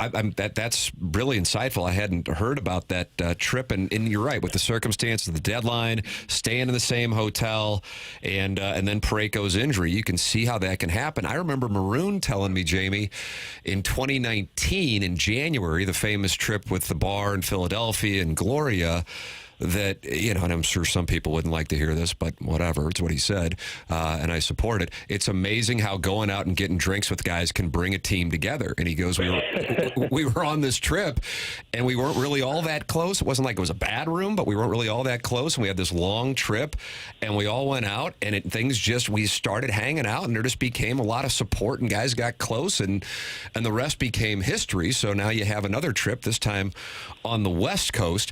So then it brings me to what we've seen over the last 2 weeks with Dvorsky getting his chance in last night's Snuggerud, and then wondering if you want to mess with that, for lack of a better term, mess with it. What do you think about it? And then your analysis of what we saw last night in his debut. Yeah, look, I love that Monty is just not afraid at all. Let's go back, even to Craig Berube. Let's go back to Craig Berube. And I love Chief, and St. Louis will forever love Craig Berube. But he was a bit apprehensive with some of the young guys at times. And I get it. You know, people's jobs are on the line, and young guys haven't played in the league, and you're very cautious how you deploy these guys. But Jim Montgomery, like, maybe it's the fact that he came in during a retool or whatnot, and call it whatever the hell you want. I don't care. But it kind of maybe made it easier for Monty, but he came in right away and talked about Zach Bolduc, and he's like, yeah, he needs to play, and he needs to shoot the damn puck because this guy has an elite shot, and we need to see that from him when you see him use his speed and all of these things. And look where Zach Bolduc is now. Like, Zach Bolduc is a difference maker on the ice. He's playing with Robert Thomas and Pavel Buchnevich last night to second half of the game, or the third period, rather. And then when Dalibor Dvorsky comes up, he's asked the question, how will you will he play a lot? How will you play him? And he's like, yeah, if he plays well, he's going to play. I don't care. And that's just what it is. Then, one step further, Jimmy Snuggerud. You know, what are you going to tell Jimmy Snuggerud? Well, I'm going to tell him he's a shooter. Shoot the damn puck. Like, you're going to play, shoot the damn puck. I don't care what's going on. Don't look to pass. If you have a shot, shoot it. And he plays Jimmy Snuggerud on a pretty regular basis last night. Power play. He had him on the ice on one of the 6-on-5s, guys. Like, I can tell you from a player's standpoint, that goes a long way for the young player.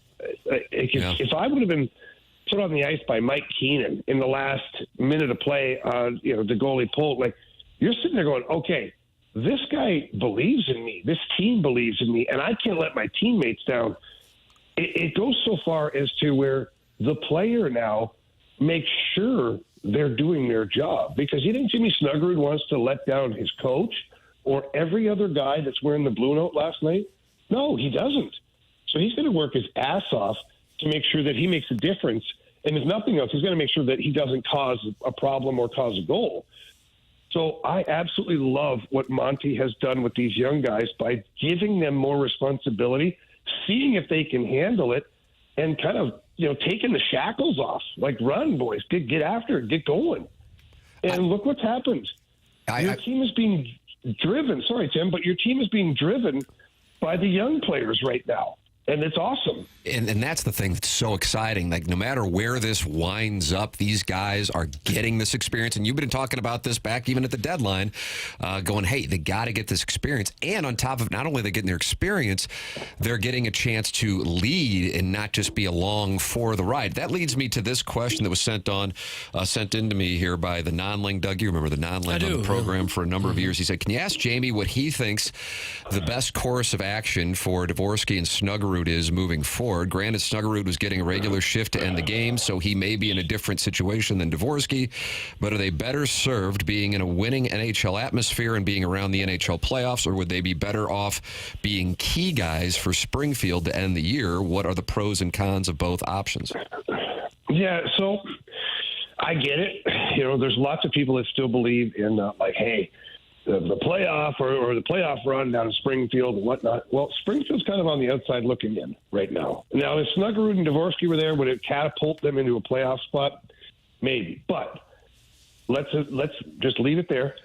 How about being in a playoff race with an NHL team that was, let's just be honest, not supposed to be in this spot? And now they've flourished since the Four Nations tournament. And let's be honest, I don't want to count my chickens before they're hatched, but I think the Blues are going to make the playoffs at this point. And if that's the case, Snuggerud and Dvorsky, they're not going to be black aces.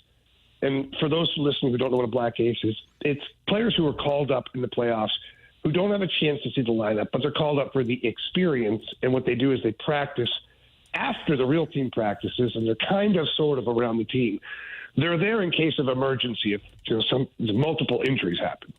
Well, Dvorsky and Snuggerud are not going to be in that situation. They're going to be a part of this. And I always say you leave a player at a level until they're too good for that level, and then you put them to the next level. Jimmy Snuggerud is too good for NCAA hockey. He just is. He's one of the best players in the nation as a 20-year-old. So what's the next step for him?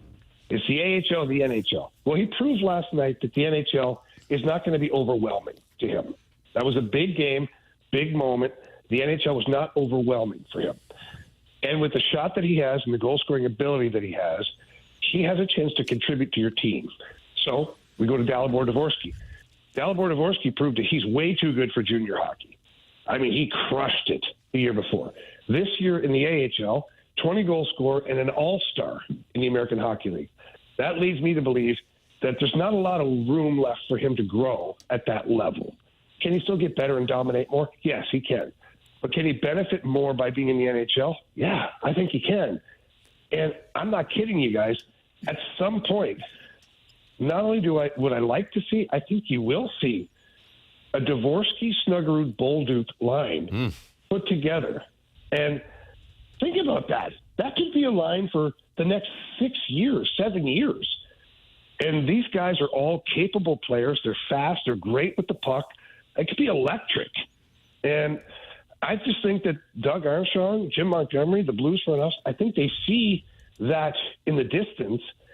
And for that reason alone, I think they're going to keep them around to get that experience, to practice every day, to see what it's like. Watch Braden Shen, the way he prepares every day. Watch Jordan Kyrou and Dylan Holloway practice after when nobody's around, the stuff that they're doing. Like, that's more valuable than scoring 2 goals against the Binghamton Senators. You know what I'm saying? Like, that's not a team anymore. But the Belleville Senators, it's more important than that, in my opinion. And I'll leave it there. All right, Jamie, one question, no hedging. Your family's life depends on it. You're watching the standings. Jesus, Marty. You're watching the standings closer than you've ever watched, simply for your own benefit, hoping it's a 7 seed, hoping it's a trip to Vegas. No hedging. Oh, absolutely, Marty. I think once they're within 4 points of Minnesota, I'm like, I'm going to Vegas, baby. I'd rather go there than Winnipeg. The people of Winnipeg, lovely people, great people. There you go. Caveat. bundled up very well. Bundled up. Cold as hell. Not much going on there. You barely see daylight, but wonderful place. Does however, the matchup matter? Might be better. Does the matchup matter to you? I feel like they could beat the Jets, but I'm more worried about Vegas, but I don't know. Who knows? No, you're right. So I can't sit here and talk out both sides of my mouth. I have said publicly that I think the matchup against Winnipeg is better, and only one reason. They have no championship pedigree on that team. Not one player that matters has done anything in the NHL. And like Connor Hellebuck, people rave, oh, advanced in the trophy. Great. What else has he done? Nothing. He folded like a cheap suit last year in the playoffs. Mark Scheifele, what does he do in the playoffs? Nothing. All these guys, and I think those guys, by the way, Kyle Connor, Scheifele, Hellebuck, were all part of that team in 2019 when the Blues dismantled them. So do I think that there's some mental warfare that could happen there? Yes, I do. Because Vegas still has a lot of championship pedigree on that team. A lot of guys left over from their Stanley Cup championship. Big-ass defensemen, oak trees in the middle of the ice. But who have we played in this run that we fear? Like every team, the Colorado Avalanche are a better team than the Las Vegas Golden Knights. They might be the best team I've seen all year. The last game they played against Colorado. That's an unbelievable team. And the Blues found a way to win. So from that moment on, I was like, I don't care who they play. And if that's the case, give me Vegas, baby. There it is, the official recommendation. Real just fun fact for no and tell here. I mean, the Blues are only 5 back of the Avalanche now. That of course would mean Dallas. Yeah, don't do that. Comes into play. And Dallas, strangely, is of course always monitoring the betting lines. Jamie is the favorite to win the Stanley Cup, even though of course there are other teams with more points. So that is live. It's of course highly unlikely, but I mean this whole damn thing over the last month has been highly unlikely. Yeah, I didn't look at that yet because right now I'm still looking at staying ahead of Minnesota in the standings. But I'm not going to say it's impossible because, like you said, like this whole run has been kind of crazy. But I do know that the Avalanche are one hell of a team. It's going to be tough to catch them. But the Blues this year have confused everybody. So why not throw one more wrench in the mix and put Colorado in the mix as far as a team we can catch? You think it's deflating at all for the teams trying to catch the Blues now? The Wild, the Flames, the Canucks, Utah, when they look up and see the Blues haven't lost a game in 3 weeks, it's got to be a little bit deflating for them, isn't it? Yeah, Doug. I hope they're crying themselves to sleep every night. I bet they are. Yeah. It is frustrating though. Imagine it's kind of like the quicksand, right? The harder you fight, the more you sink. And that's what's happening right now to those teams, to Calgary and Vancouver in particular, where the harder they play or the better they play. And Calgary, I'll isolate them first. That's a team that has played really hard. And they do remind me a lot of this team here in St. Louis. They got a lot of guys who play that blue-collar style, that team-first mentality, all that stuff. But the Blues don't lose. So it's like, what the hell are you going to do? And the Flames lose one last night in Utah, and now they're like buried because of it. And they had been pulling off comeback wins left and right recently, just hanging on. They got the games in hand, boys, but I just don't think it matters. At some point, you crack a little bit. When you stub your toe like the Flames did last night, it just increases that gap. And when you got a team like the Blues that are on an absolute heater, you just feel like there's nothing, that you just can't do anything that works. And on top of it, the manner with which they've done it, in particular, the last couple of games. I mean, that Red Wings team, I know you know it, Jamie, but they're fighting for their lives to try to get that second wild card spot in the East. That 1 point that they lost really mattered to them. And, of course, the Blues wanted to keep the streak going. And they get to go up against the team tomorrow night, Sidney Crosby, and the team that is actually the one they lost to last. That strange game against Pittsburgh a few weeks ago. That's who they will see tomorrow night as they try to tie the franchise record with 11 straight wins. Blues and Penguins here on 101 ESPN. Pregame 6 p.m. Puck drop 7 p.m. tomorrow night. Jamie, always enjoy the conversation every Wednesday, man. Great call last night as well, and we'll look forward to talking again next week.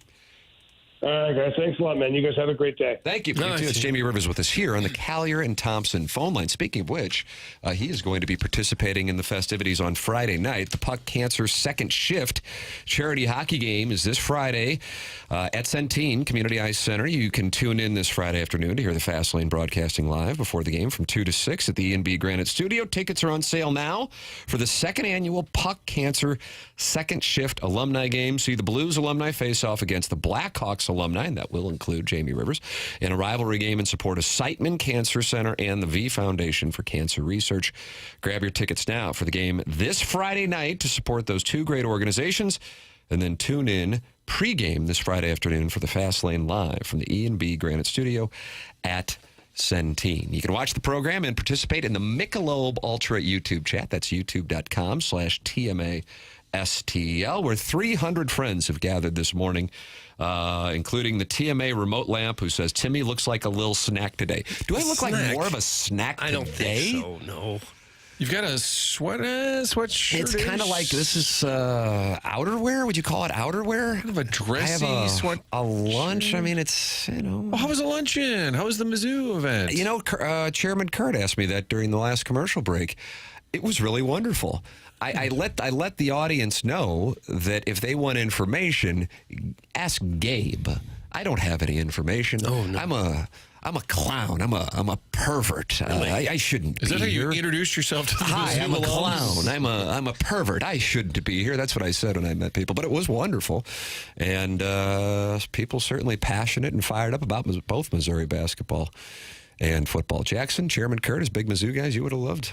You would have loved it. A lot of basketball breakdown in there for you, Jackson. James Carlton was there. Was he really? Yes, he was. You could walk there. From his office. You're exactly right.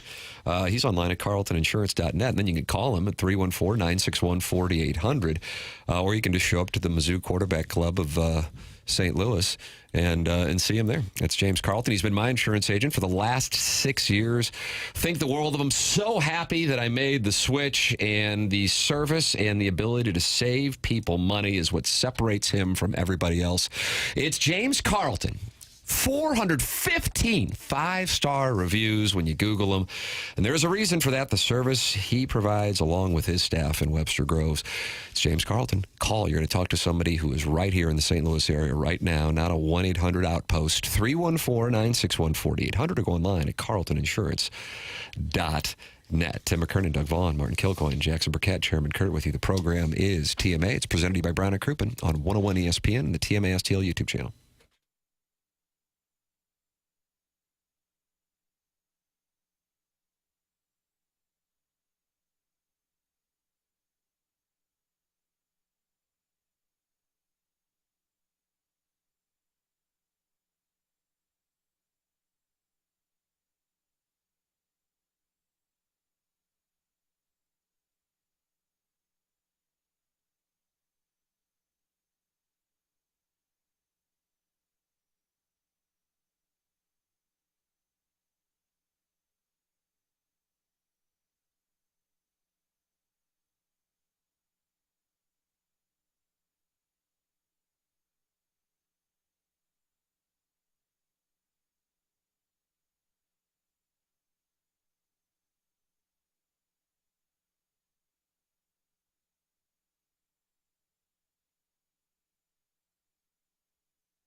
Doug, what is the music theme here? The 8 o'clock hour return music, Fisher window and door story 8 o'clock hour, was Dancing Queen by ABBA. Yeah. Now we have the Go-Go's and friend of the show, Bindi Carlisle. Jackson, can we get any hints on what your music theme is here on Wednesday, April 2nd, 2025? Trying to figure out a theme, but this song I was perusing during the Jamie Rivers interview. Not listening to Jamie Rivers. Oh, come on. It's no offense to Jamie. I am a pro daydreamer, and so I was trying to be an active daydreamer and do something somewhat productive, not very productive, but somewhat. And I perused an 80s movies playlist on Apple Music, and it is just a treasure trove of great songs. So, and this one, I was like, I haven't heard this song in maybe 10 years. Just a lot of 80s fun. Yeah. It's So good little. It's fun, but it's cheeky. it is cheeky, isn't Why, it? that's very British of you to say cheeky. Yeah. What makes something cheeky? Just kind of like we're laughing to ourselves a little bit. We get a kick out Watch of this, watch this. Yeah. It's a little Watch this naughty. again. And notice, tee. Yeah, I If see what you're press doing my, there. Yeah. right up against my, I got a herpy right here. You see it? Is that what that is? Yeah, right there. Mild case. Just a mild case. Yeah. Won't go away, though, will it? No matter how much Valtrex I take. Live read. Mr. Licks is on the Callier and Thompson phone lines. Marty, you always enjoy the conversation. It's been a while. Morning, Mr. Licks. Hey, good morning, Tim. How are you? I'm wonderful. Would you like to talk to anybody else on the dais? They can talk if they want to, but I'm not that interested in their thoughts. Like I said, I admire Tim. No. What's up, Flazzy? The third base coach needs to be fired. Why is that? Wow, you really? Right now in the studio, they're replaying the game, and we're sitting there watching that fly out to Mike Trout off Jordan Walker's bat. And we're like, man, really wish he would have sent him there. Is that why you want Pop Warner out? Yeah, Pop needs to go. I was at the game. The whole crowd, all 13 of us, were chanting, like, send him. As the ball was going out to the right to Trout, I don't care if it's Trout. You got to sense the bottom of the 10th home game. Don't be a little B. Like, just send him. Who cares? You lose one game on that, big deal. You're going to lose like 80 games this year. So who cares if you lose this one on a close play? It was tied. Is it possible he did send him and Donovan got about a third of the way down and said, no, that's not going to work. I'm going back. Are you serious, Doug? Did you watch the game? I did watch the game. No, Sometimes the player says, I'm not going to make it. We were watching very closely. That was not the case. He called him back. Maybe they should hire Wendell Kim. Remember the Cubs third base coach? They called him Windmill. I like that. He sent everybody. I like that. Brendan Donnie, that boy is scrappy. He is scrappy. Well, is that the Mason extent of your Wheaton- call? No, Mason Wynn needs to go to AAA. Don't ever let him play again. Him and Pop Warner will not be at today's day game. Hey, is there anything sexier than Minwoo Lee winning a PGA tournament while Doug, wearing anything Lululemon? sexier than Minwoo Lee? Yeah, I could think of some things. No, it's How fun. impossible. Now, why would you say that? Do you like a gentleman in a peach fuzz mustache?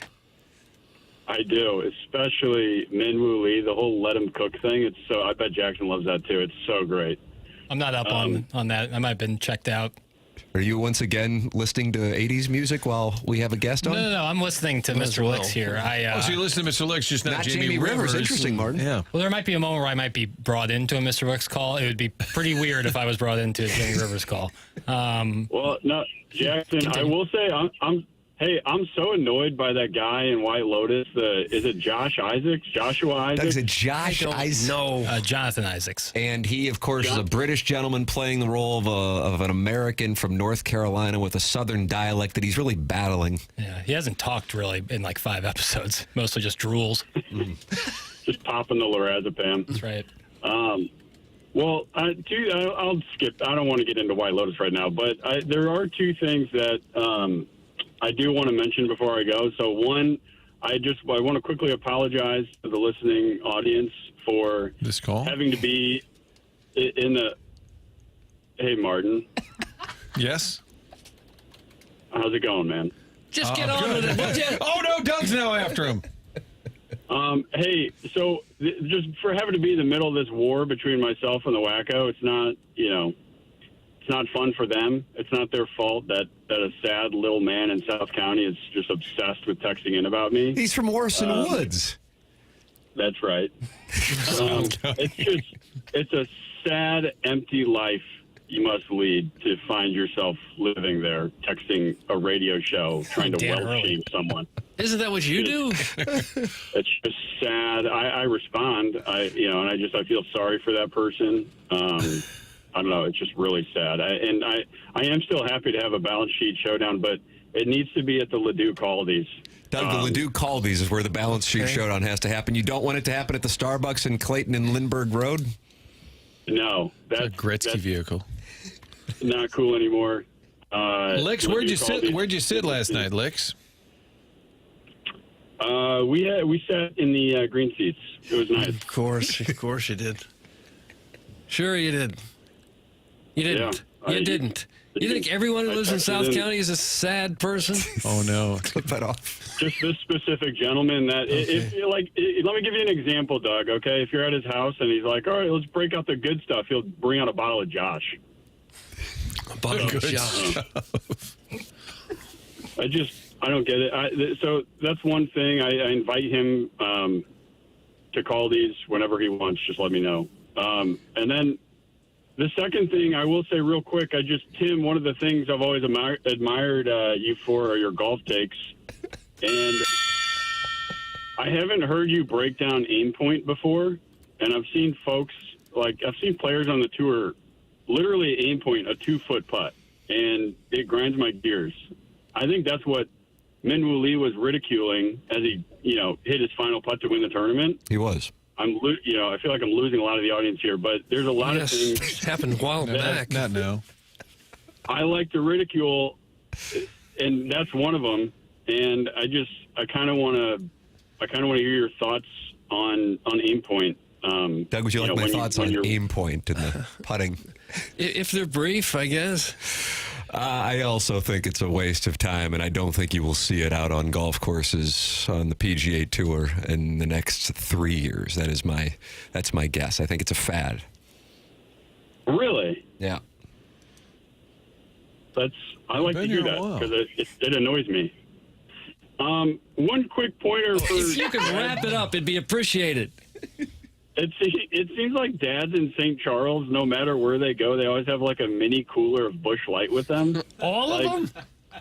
It could be their kid's volleyball game at 10 a.m. on a Saturday, and they're sitting there with like a little side cooler. I don't know if that's like a cultural thing or cultural I don't know what thing. that is. What culture would it be? As soon as you cross the Missouri River, you must have beer at all times. And it now has wheels and a handle. Like, you can't even carry it anymore.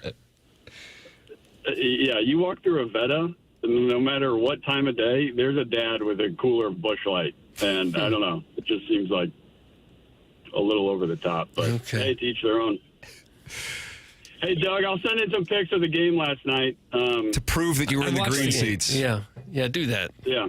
Okay. Yeah, I'm sure you'll enjoy that. Tim, have a good day. Thank you, everybody. Yep. Bye. Tim, have a good day. Okay, putting down. Okay. And I apologize. It's Jason Isaac as the star. Jonathan Isaac, of course, power forward for the Orlando Magic. Yeah, that's right. He is a power forward for the Magic, Doug. You like them this year, don't you? There's some power forwards on that White Lotus. if they hit their shots and stay healthy and play some defense. Boy, that call, Martin, not playing particularly well in the Air Comfort Service text inbox. I was texting in. You were texting in? Guys, let's see. Just tuned in. And I'm like, what the F? That's from the 314. Now he does have support. LL Cool L. Ladies love cool licks. He's a polarizing caller. Some people love him. Chairman Kurt is a big Mr. Licks guy. Some people absolutely hate him. Treat the caller like a kitten and put him in a burlap sack and throw him into a lake? Is that what happens to kittens? That's from the 703. Is that Chi-Town? Do we need to call somebody for that text? It's a little concerning. What goes on? Treating like a cat. I am a mandated reporter, so Sure. tell you forever. Yeah. I enjoyed Warson Woods being considered South County. Mr. Licks has the best calls, second only to the GOAT caller, Adam. And Doug, Mr. Licks has sent in images from the green seats for last night's festivities. Of him there or just the green seats? I don't know if you have the text inbox up, but here is the image. It does appear to be kind of right behind home plate, too. So if you're watching the game, you can see that Licks. Well, he probably snuck down there, got a picture, or stole someone else's picture from there. Licks is actually right. Those dads also exclusively drink Busch Light at home in their garage that also features a Dale Jr. Bud Racing flag and probably a Don't Tread on Me flag. That's from Al in Dadeville, so he's experienced this as well. Speaking of which, Jackson, I know Al in Dadeville was one of the finalists for the TMA Listener of the Month. Yeah. Martin, here as we approach 9 o'clock, it is time to find out who won the March TMA Listener of the Month. In January, it was Pestis from Festus. In February, it was the YouTube chat. Not the actual Michelob Ultra YouTube chat, but somebody who goes by the name the YouTube chat. And Jackson Burkett has the nominees and the winner for the month of March. Yeah, so our nominees were Alan Dadeville, the aforementioned Alan Dadeville. Was once an intern for Ron Jacober, I believe. Is that the guy? Wasn't that the guy, You know, that sounds... Jacober connection there? Possible. I know he's a big Georgia fan. He's a Georgia fan. Will they look it up? Then we had the JV golf coach, 7 wins in the month of March on the email today, the Design Air Heating and Cooling email today, that is. Then MD 2020 was one of the nominees. And then there was another nominee is what there was. Who that person was is something that... Not available information? No, that information is available. the the Bridgeton Landfill Fume Huffer was our fourth and to final disrespect nominee. the Bridgeton Landfill Fume Huffer. I wouldn't want to be in the YouTube chat right now if I were you. Yeah, that's not shout out to Michelob Ultra. And our winner for the month of March is the JV golf coach. JV golf coach has won the Listener of the Month. Yep. Wow. Can't deny 7 emails. No, he had a big month. Well, the JV golf coach, and it is JV golf season, too. So for him to do this during the JV golf season just shows how great of a JV golf coach he is. He might be I think he might be an Illside coach, and they do it properly and play in the fall. You think they should play in the fall time?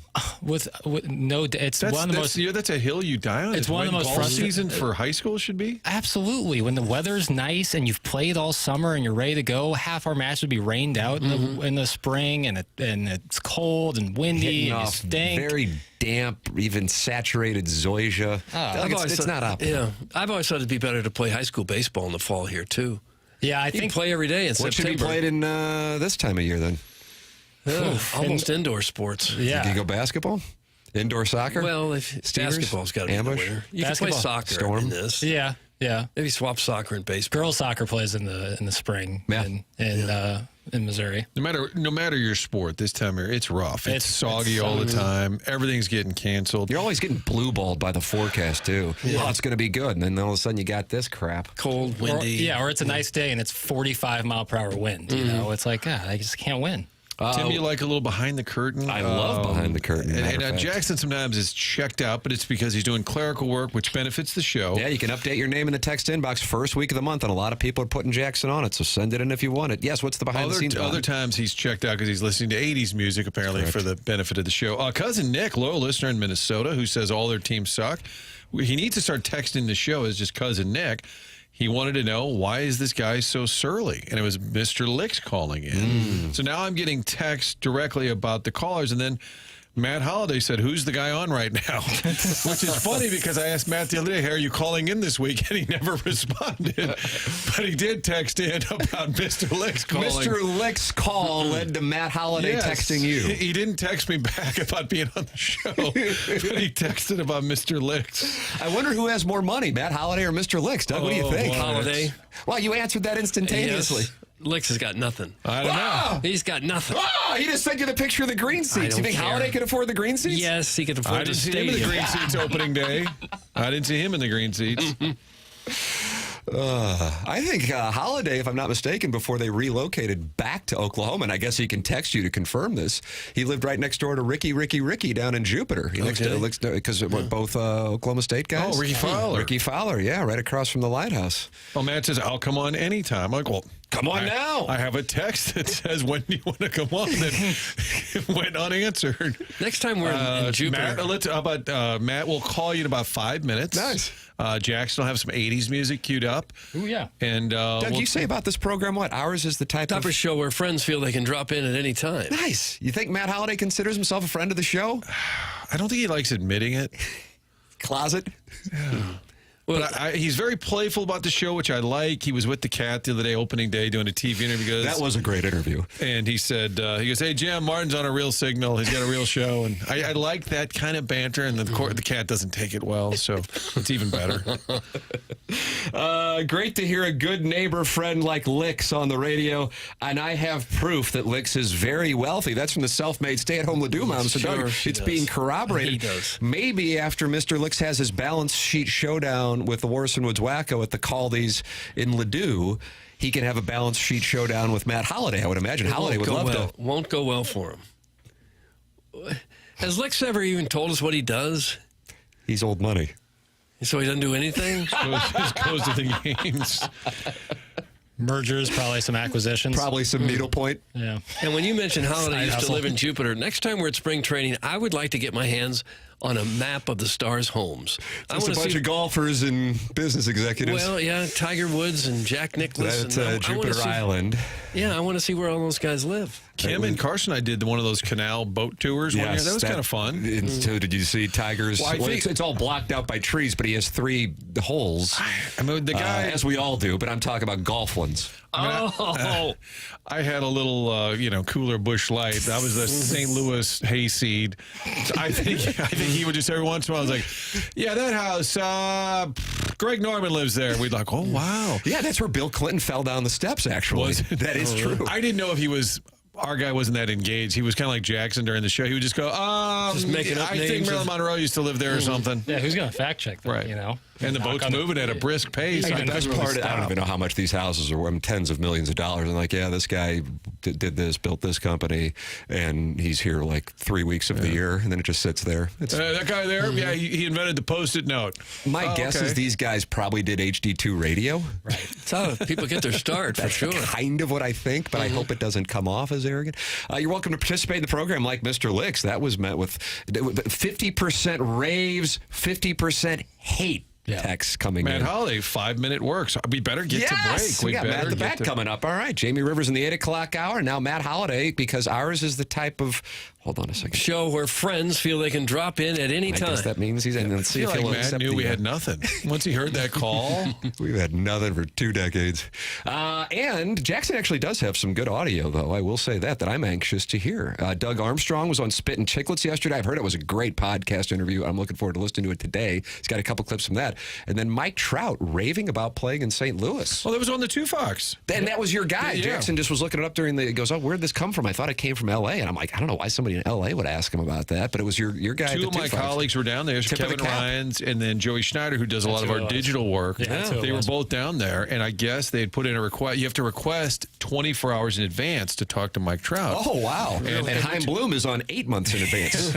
I planted a seed for us in Jupiter. That's going to take a little bit. But I also think that could be an out. Like if you walk into the Angels Club like at 24 hours and then it's just done, credit our digital web guy who said, okay, I'll be back tomorrow. Sharp play. And they said he was great. Oh, God bless. Can't wait to hear that audio. All right, we got that coming up for you as well. Plus the Design Air Heating and Cooling email of the day. The morning after at InsideSTL.com. Doug, would you like to tell people about Design Air? I sure would, because some people are cold and some people are hot. And what they do is they buy furnaces or air conditioners, and sometimes they don't work just right. So what do? You call Design Air, and they come out and they get it working right for you. Maybe you need a whole new unit. Design Air can take care of that for you, too. They've been in business now since 1904, served over 10,000 customers in St. Louis. It is a 4th-generation business headed up by Seth Goldcamp. He's got a marvelous staff of technicians who will come out to your home and make sure that your furnace or air conditioner conditioning are working just as they're supposed to. Never try to upsell you. They give you exactly what you need. That's how they train their employees, and they take that reputation very seriously. So you know when a Design Air technician comes to your home, he's going to have all kinds of experience, and he's going to do you right, as they've done in my home on several occasions. Their website, easy to navigate with the convenience of online scheduling. So for all of your heating and cooling needs, choose Design Air Heating and Cooling. You can find them online at designairservice.com. There it is. Send your emails in the morning after at InsideSTL.com. That is coming your way at 10:50. We got all kinds of fun with audio. Doug Armstrong on Spittin Chiclets. Mike Trout on the 2 Fox talking about what it's like to play in St. Louis. He's only done it a handful of times, but raving about St. Louis. And Matt Holliday, friend of the program, is going to join us coming up next. And Sharon in Clayton wants everybody to know that she's not sure about the Stars and where they live in Jupiter, but I do know where the Blues players live in St. Louis. Oh. Just saying. That's from Sharon in Sanibel, Clayton, Maui, and Michigan. I'd like to know that, too. Sharon, text in the addresses to Doug. That's 314-399-9646. Matt Holliday joining us next here on TMA 101 ESPN.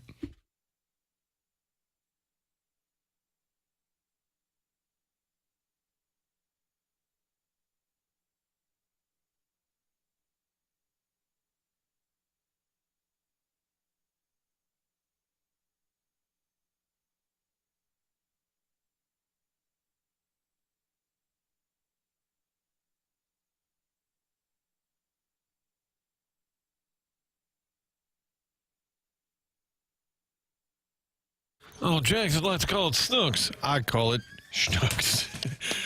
It is Schnooks. Your neighborhood. Oh, we got so many inside jokes. We just don't have time. It's your neighborhood friendly grocery store, and if you get the Schnooks Rewards app, you can save money every time you go to the grocery store. On top of that, the Rewards app will help you find items. If you Lock in. Oh, I love using the Rewards app because you can find items. It'll tell you what aisle that item is in. You can use it for curbside delivery to your home. So whatever it is you need from Schnooks, it's right there in the Rewards app. Download it, save money. It's great when you check it out. Get your final tally there, and they'll say, do you want to use your rewards? And they'll tell you if you got $10, $20, whatever it is, it's there for you to use, but it's also there to help out. There are double points days, a lot of alerts in there. So whatever you need, it's right there in the app. Download the Schnooks Rewards app. It's pretty simple. Reward yourself by downloading that app. Start saving money off your groceries. The make good on this will be coming your way soon.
This is Action Jackson with a Sports Center update brought to you by Saliga Heating and Cooling. The Cardinals lose in extra innings last night, 9-7. They are back in action today, 12:15 first pitch. Sonny Gray towing the slab for your Redbirds. That was another Sports Center update brought to you by Saliga Heating and Cooling, an independent American Standard heating and air conditioning dealer.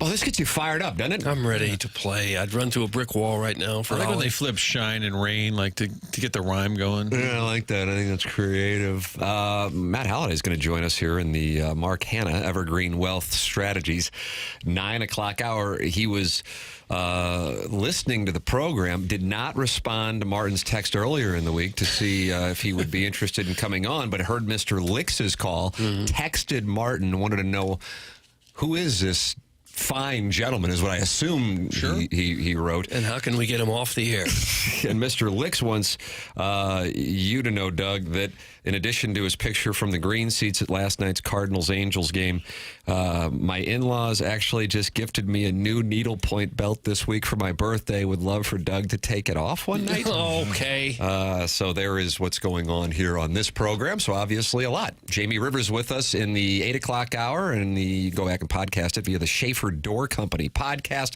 And it is our pleasure to welcome to the program on the Collier and Thompson phone lines, friend of the show, Matt Holliday with us. Good morning, Matt. Good morning. Good morning. Can we call you a friend of the show? Sure. Yes! Sure, I could be a friend of the show. Hey, how about that? Doug? That's a nice little pat on the rump for us. What do you think of that Mr. Lix? Well, Martin texted me. I like to pick my spots when I come on your show. I like to follow people like that, so then I look a little better. So I guess I just didn't know. I thought you guys. I didn't know you let random. Is he just a random caller? Is he a sponsor of the show? He's a random gentleman who is fabulously wealthy. So, according to him, but I think Matt's referencing the fact that we gave the guy a long leash. Yeah.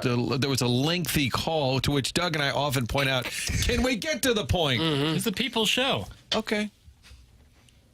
So he's just a caller. Okay, I got it. He's just Matt is a sponsor that we were forced to keep on the air. So you're in the 2-hole. The skipper liked a little thunder in the 2-hole. Did you ever hit second? I did. I hit second for a while in 2010. So. I got off to a little bit of a slow start. He put me in the 2-hole in front of Albert, and I hit really well there. And then he moved me back behind Albert as soon as I got hot. So I hit there a few times. Does that ever matter to guys? Does that get in guys' heads? They like certain spots in the lineup? Yeah, I think they do. I mean, I think guys feel more comfortable. If you hit in the first 3, you're guaranteed to hit in the first inning. A lot of guys, they want to hit in the first inning. But yeah, I mean, I think it's. I think back in, I think nowadays it's there's a lot more. I think they hit different places. Back then, sort of typecast where you had speed at the top, and then you had your best hitter usually hit third. Where now a lot of times they hit the best hitter second, and then it's kind of changed based on some of the analytics of how they construct the lineup as opposed to maybe 10 or 12 years ago. Tim, you hit 12th at SLU? Is that what? Wow, no, I got cut. That was Little League when everyone had to bat. This is unfortunate. We have so many dump buttons here. Matt, did you see Goldschmidt's hitting leadoff for the Yankees? Now that, to me, I can't wrap my head around that. Yeah, I mean, again, I think that they're trying to get the best hitters to the plate the most times in a game. So I think if you feel like Judge is hitting second and you want Bellinger as a lefty hitting behind him, and you want Goldie to hit, in the first inning, then you bet.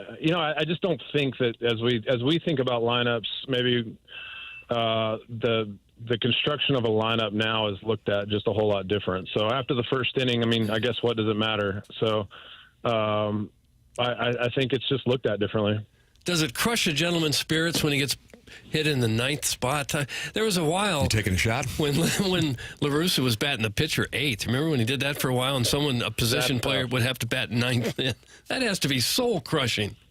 Nowadays it's fine. I think it's with 9 hitters, and it's.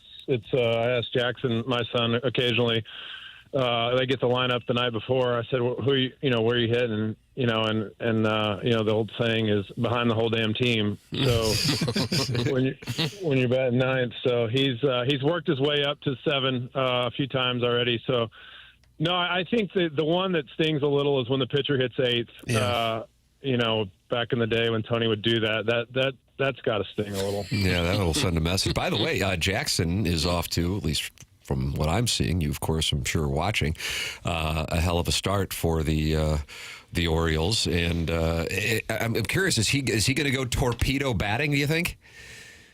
It's funny, this whole torpedo thing's gotten a lot of play, but a lot of these analytics guys have been tinkering with the bats and where to place the weight and trying to move the sweet spot around a little bit. They can do it without making it look like a torpedo, as pronounced as it is, in some of these late stories that everybody's talking about, that they've been moving the sweet spot. And they sent Jackson actually a couple bats this offseason that had moved the sweet spot down a little bit to try to feel it with the same effect of the torpedo bat, is taking the weight off the end and putting it closer to the hands. I think it's like anything else. We've always changed models, and different guys prefer a different feel of the handle or the size of the barrel. So I think this is just a little bit similar to that, other than it looks funny, and the Yankees got off to an amazing start, so everybody's talking about it. Matt, other than the cat running you down in the bowels of Busch Stadium, how was your opening day experience? Yeah, outside of the rain delay and having to talk to Jim, it was solid. You opted for better guests, which I appreciate. Oh, really? No, Martin picked somebody over you? What happened here, Tim man? likes going behind the curtain. I do. So they have this is a true story. The Red Jackets are all in the media room, and the door is closed. And the Cardinals' great staff, I think Joe Pfeiffer and Larry State and Carson Shipley, they're all helping out. Hey, who are you looking for? And at the time, Joe Torre's just standing in the hallway, so we're talking to him. Here comes the wizard, Ozzie Smith. I said, I'd love to talk to Holliday about opening day and, what hat is he wearing, all these great questions. And then it didn't happen for a while. I said, it's okay, I had to be somewhere. So I start walking out, and then Matt comes out, and he's like, hey, Martin, I'll be right back. And as I was leaving, I thought, God, it's kind of a jerk move by me, because I did request him. And then he's walking with the cat towards the clubhouse. I said, it's good, don't worry about it.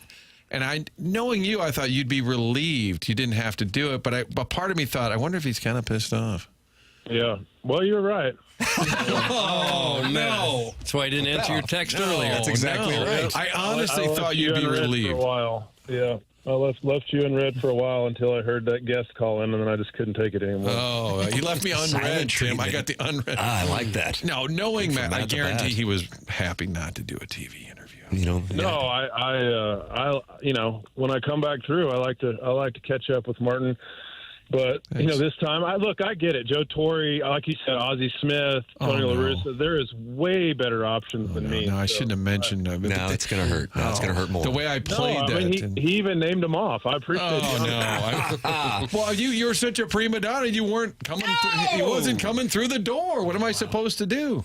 I literally ran outside when they said, hey, Martin Kilcoyne's outside requesting your interview. Yeah. I threw down everything that I owned and ran out the door, and you were packing up, headed somewhere else after you'd gotten your interviews you wanted. Which, like I said, Ozzie and Joe Torre, it's not close. I appreciate it. Oh, no. I feel like this is irreparable, Tim. Yeah. And I was even kind of a little bitch. I said, hey, do you think Tony could wear his red jacket? And they're like, we're not going to really tell Tony what to do. And then Matt comes out, and he's wearing his red jacket, and I was dying to get somebody in the red coat. With the stocking hat, sharp look, Doug. We got to protect our bald heads. That's what we got to do out there. Yeah, it wasn't warm. Yeah, it was brutal. Hey, you heard Mr. Licks bragging about his wealth. I'm sure that's something that real wealthy people do. And then that got me to talking about, because I was listening to your podcast that you did with your wife when you had Ricky Fowler on. I'm a big golf guy. So you when you were in Jupiter, I think you talked about it, how he was your neighbor, and he's an OSU guy as well. So am I correct on that? When you lived down there, you were neighbors with him, and you know Fowler pretty well? Yeah, we're really close. He lived actually neighbor. I don't know what you guys call neighbors. I remember Jim Hayes used to say we were neighbors because he lived like 6 neighborhoods over. He did like to say that. That is accurate. Yeah. So we were probably like 7 or 8 houses away. So we lived on the same little side street, close enough to walk. Jackson used to like to go fish off of his dock because it was had a little more open water. So yes, we are close, and I do know where some of the celebrities live in Jupiter. If you guys are still looking for those addresses, yes, please. Doug is. I'd like a map of the celebrities. Doug likes a good doxing. Yeah, Doug wants a good doxing, and then Sharon and Clayton /Maui/ I saw that. I heard her. That's not creepy at all. Hello, neighbor. She was going to let everyone know where the Blues live in the St. Louis area. Don't you like to know where famous people live? I do. Tim, why don't we start a bus tour and we'll pick up listeners like, this is where Timmy grew up. Yes. Holliday used to live here. Yachty used to throw some bus parties here. Yeah, I'll be very brief. I think this is getting now this is weird, but didn't Yachty buy Matt's house? No, Travis Ford bought Matt's house at one time. Yeah, Yachty actually bought the first house we had in St. Louis, and then Travis Ford bought the one we moved to from Yachty's. Oh, so you lived Fun with real estate. So you lived next to a former Cardinal outfielder then? Not at the same time, I think. Okay. You're talking about Edmonds, who no longer has anything to do with the Cardinals except for being there on opening day. He moved in after we had moved out. So, he was building that monstrosity. Which still doesn't have a fence around the pool, Tim, which got him sideways with the Post's Bash, which he aired on this program. But if the cat was still like an alderman, he might have been able to clean it up the cat for was Jim. an alderman, the cat. Could have cleaned it up for Jim. It's all coming full circle. Did you have a batting cage at your residence? We had one at the one Yachty bought, but we did not have one at the one by Jim. Okay, got it. I mean, I would have to think. I mean, I guess it goes without saying, but that had to be the greatest thing ever for now that we're seeing what's going on with your kids to have that access. I mean, was that something that they were all over just in their free time? Yeah, they were pretty young in that house, but yeah, they would go down there and hit and play in that cage. But I mean, whether we were there or at Busch Stadium, they had access to being able to go there and play in that batting cage. So it was nice. Yeah, I mean, it's nice to have a cage, where they have easy access to it. But they've always had pretty good access to batting cages. Did they just love it from the get-go? Was that the way that it worked, Matt? Yeah, I mean, I think that, every kid, for the most part wants to be, with their dad and around their dad. Their dad was, got to go to work at Coors Field and then Busch Stadium and be around some of the great baseball players of all time. And so that became, just part of their childhood and what they perceived as normal. And that's what they wanted to do. And they were there and playing on the field, and the teammates were teaching them and playing with them. And, it's just one of those things where, it was a real blessing for them because they grew to love the game and they grew to love, just that kind of environment. And so now they, that's what they, want to be when they grow up. And now, Jackson's getting to do it, and, Ethan is wanting to do it. And so now Reed, my 11-year-old, he wants to be like Jackson because he doesn't really remember my career too much, but it's just pretty cool that you get to share, sort of a passion with your kids. It's kind of like the Kachuk boys growing up at the rink, and now here they are playing professionally. Did your kids ever play other sports? Yeah, they played basketball all the way, and I think Jackson played through his junior year, and Ethan played basketball through his freshman year, and then they never really got into football just because it felt like our seasons ran so long and going into the postseason that by the time we would be done with baseball season, football season was already in, sort of fully going, and it was hard to jump into a sport like that. So they never really played much football, but basketball, they played quite a bit. Did you play football as a kid, as big as you are? I'm sure you had coaches telling you got to get out there. He was a star player. Yeah, no, I liked football. I played football, and then Ethan especially has an incredible throwing arm for football, and it kind of break my heart every time we go out in the front yard and throw the football, and he's just rifling it all over the place, and he never really played. So, yeah, I played, and I love football. I love to watch football still, and so it's they just like I said, the timing of it was weird for football. But you were going to go. Were you going to Oklahoma State? Yeah, I actually signed a football scholarship to play both sports at Oklahoma State. How about that? Did Gatorade Player of the Year at Stillwater High School. As a quarterback? Yes. Unfortunately, they ran into Jenks during the state semifinals. Doug, you remember that? Tulsa, that's Tulsa. Wow, look at you. You knew about Jenks, but you didn't know that Matt the Bat was... No, I had two nieces that went to Jenks High School Oh, in no. Tulsa. Well, Matt's still sideways with them over the 63-0 loss in the state semifinals. Oh, they ran it up on you. Thanks for pointing it out. Well, we're already sideways, I think. You didn't go on that day, could you? That's true. Who was the coach at Oklahoma State when you signed there? Well, Les Miles was the offensive coordinator. How about that? The Mad Hatter recruited me. Yeah, and then actually Bob Simmons was the head coach. I think he was let go a few years after that. But yeah, Coach Miles was the one that recruited me, and then he left from there, and I think he went to the NFL, and then he came back as the head coach, and then obviously went on to LSU and other places. Tim, since I'm sideways, I'd like to suck up now. Former Dallas Cowboys coach Jimmy Johnson reportedly once told Tom Holliday that his son was a couldn't-miss NFL prospect. Wow. Really? That is a good fun fact. And great kiss-ass material, too. Yeah. It's too late. It's over, Martin. No. It's irreparable. God, I was actually going to propose a TV idea. Like, what if Matt and I just went to Camden and did a little TV story watching Jackson play a little pro ball? That'd be a great TV story. I don't think it's going to go over, though. No, not this year. You've ruined it. Cut that off as well. Hey, a couple quick Cardinal-related questions. The situation is, in St. Louis, there's some frustration. I would actually say there's a little bit of apathy, but then they get off to the 3-0 start. And then you got some cold weather games against the Angels, and they lose both in extra innings, and they're setting records in that ballpark for low attendance. When you're a player, the players aren't necessarily, quote, responsible for it. I don't think fans are mad at the players. I think they're frustrated with the organization. But I get a sense that these guys are kind of energized, and there's some enthusiasm there. It's unfortunate that they came up short the last couple nights.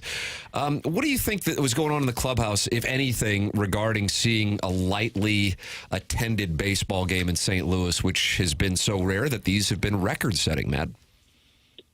Yeah, I mean, I think that the crowd matters as far as like the excitement when you walk out on the field to get loose at 6:40 and or when we played 7:00 games or whatever, and it's you get that extra bit of like adrenaline and excitement of getting out there and playing in a big time environment every night, and for pretty much my whole time there, outside of a few games here or there, it was incredible crowds, and that gives you that extra excitement, especially when you get in the middle of the summer and you're a little bit worn down, but you get that excitement and adrenaline rush of huge crowds getting every night. But yeah, I mean, I think it's excuse me, it's sad. I mean, I think that the players do feel it when there's no attendance or little attendance, when everybody, the standard is so high in St. Louis for crowds and love of Cardinal baseball. So I think it's definitely noticed by the players. Obviously, there's nothing they can do about it outside of playing great and being in the middle of a playoff hunt come June or July. And when school gets out, if they're playing good baseball, I anticipate the crowds will get back up there. But it is something you notice as a player, and I think the players, I think they're pretty excited about the low expectations. Sometimes that puts a chip on your shoulder, and you go out there and lay it on the line, and so far they've played really good baseball. I mean, losing 2 extra inning games at home is not ideal, but for the most part they've played well. You get to spend any time with Arenado. He seems, and I know he was looking for maybe a more competitive situation, but he seems now that he's here a little bit relieved, and he's been smiling, laughing, playing great. He seems to be kind of embracing this current culture. Yeah, I mean, I got to see him on opening day and spend some time with him. When you blew me off, I figured I'd go in the locker room. So Arenado and had time for Matt Holliday, but I didn't. Right. That's correct. Okay. Yeah, no, he got out of the cage, and hadn't seen him in a little while, so he got out of the cage, and we got a chance to talk for a little bit. But no, I think that the one thing about Nolan is he loves baseball, and I think that his season last year obviously wasn't up to his standards, and I think he was excited to get back to it and play better. And I think that, so like you said, you know, when you get a little bit of a sense of you don't know where you're going or if you're getting traded or, you know, you want to be traded and then you don't get traded and how you're going to handle that emotionally and mentally. I think he's handled it great, and so I think he's like you said, he's playing well and playing with a little bit more fire and emotion maybe, and letting it out. I know he bad curtain call on the home run, and you know, some of those things. So yeah, I mean, I think he wants to have a great season, and I think he would love to leave a better taste in Cardinal fans' mouth with how he's playing. He doesn't have a house by Jim Hayes, does he? No, he does not live near Jim Hayes. Okay. He's a little further out. I told him to stay out of that area. Bad neighborhood? I believe Matt actually stopped by to see the cat when you were retired. Didn't you go by his house and knock on the door? I did. I just stopped unannounced. Yeah, nice. Actually unannounced, and you know, his lovely wife was there, and so I don't know how that happened, but she's amazingly nice, and that's fair. Just kind of sat in his living room, got to experience a taste of you know, at that time I think he was trying to get that house taken down, and he had all kinds of things next to him. That's right. And it was mission accomplished, by the way, on the part of the cat. God bless him. It's kind of behind into the weeds, but he got one house knocked down, then they built two, and I said, "Did you really win?" I don't think. Yeah, I mean, it's amazing. He was you know, he got into politics just to get that house. I wonder if that was Arenado who built the bigger house next to Hayes. Could have been. The two homes. So then he had to move out west. Too close to him. That makes sense. He didn't do it. Matt Holliday, kind enough to join the program, spurred on by Mr. Licks' call, Doug. How great is that? Mr. Licks leads to Matt Holliday. Yeah. It's nice to balance the show out. We get the worst caller ever, and then we get one of the best ever. So, yeah, we're breaking even. And I would like to greatly apologize on behalf of Channel 2, 101 ESPN, and really the entire industry for what took place last Thursday. I regret it. And in hindsight, I would have gladly blown off LaRussa, Ozzy. No. I wouldn't want that. No, I'm they kidding. would hold a grudge. You know, you'd probably never get them again. No, do you know how the skipper came on the show last week? So these guys, so I texted Tony on Wednesday and said, we're going to be at Ballpark Village. Swing by if you want. And he said, you only get one. He said, okay, but only one question. And I thought that was kind of a blow off. Like he didn't want to do it. So I said, fine, who cares? We're doing the show and Mazalek is sitting there and Tony's like, Sirius, where are you? And I said, oh, Siri, he said, I'm coming by, but he wanted me to ask him. He has a new pet charity. It's no longer ARF. And he was saying, I need you to bring that up. So I totally misread the situation. So you jacked that one up, too. Yeah. It's been a rough week. I'm going to go to onboarding Tim today, and I'm just going to learn how to read people. You'll grow from it. It's not going. Maybe some time away. Well. Matt the Bat, always good to talk it over with you. Thank you so much for joining the program. Yeah, thanks for having me on, and I will wait and listen for another call before I text back and come back on. Matt signal? We got a Matt signal. Yeah, we got caller Adam. Maybe you'll get Matt Holliday to call in next time. Thank you, Matt. Okay, guys. There he is. That's Matt Holliday with us on the Callier and Thompson phone lines. He's sideways with Martin. I think maybe a little bit. I have to tell you, I walked away. It was really awkward because we had packed up. Such a tough spot. Well, we had packed up the gear, and we'd been in that hallway for a long time. And I saw Edmonds walk by, but he had already texted the day before that he's done with media, so I knew not to bother him. And we were going upstairs, and it was just kind of, it was time to go, and we're packed up and we're leaving. And then I see Matt come out with the cat to go do their interview. And he did turn. Matt said, Martin, I'll be right back. And I said, we're all good. And I thought, but I thought he would be relieved. Like he didn't want, I was assuming he didn't want to do it. It's hard to tell with people that have been interviewed 20,000 times in their life. Do they really want to do it again, or do they feel slighted because you didn't want them? I honestly thought I was doing him a favor, but we walked away, and I said to my guy, Kevin Ryans, who got the Mike Trout interview, and I said, was that bad? Do you think? And I'm asking my 26-year-old colleague, hey, what do you think I should do here? Because I did kind of wonder if it was a bad look. It was just awkward timing, and nobody was hurt by it. Yeah, I just don't think that relationship's ever going to be what it was. No. It's all right, Martin. Failure is in our CBC blood. That's from the River to Pear yacht captain.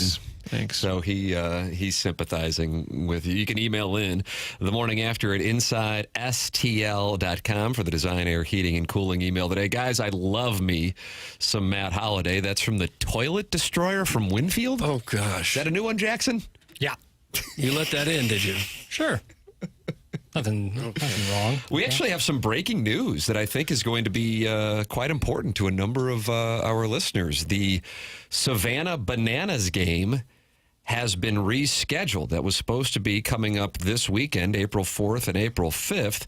And this was just tweeted out here within the last half hour by the Savannah Bananas. Important game update. After many conversations with the St. Louis Cardinal organization, the Banana Ball games in St. Louis on April 4th and April 5th, 2025, have been rescheduled due to inbound severe weather and heavy rains in the St. Louis area. Ticket holders will receive an email with all details. According to the tweet, the games have been rescheduled for July 18th and July 19th. So those games, because of this forecast, which is truly brutal, as far as rain goes here over the next 5 days, I hope that we do not have a flooding situation. 80% chance for storms today, 70% chance for rain on Thursday, back to storms on Friday, 95% chance, and I don't know how often I see 100% chance, but Doug, it's now a 5-star lock, 100% chance of storms on Saturday, and then cold temperatures on Sunday with a high of 53 on Sunday, a high of 55 on Monday, high of 49 on Tuesday. I see a low of 32 on Tuesday. We ought to fight somebody. Freeze again? Who should we fight?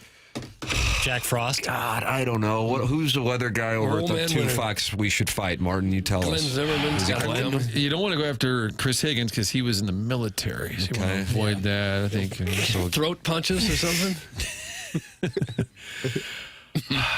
Sounds awful. I'm texting Holliday. I'm trying to come up with the right phrasing where it's cheeky. Yeah, cheeky but, indeed.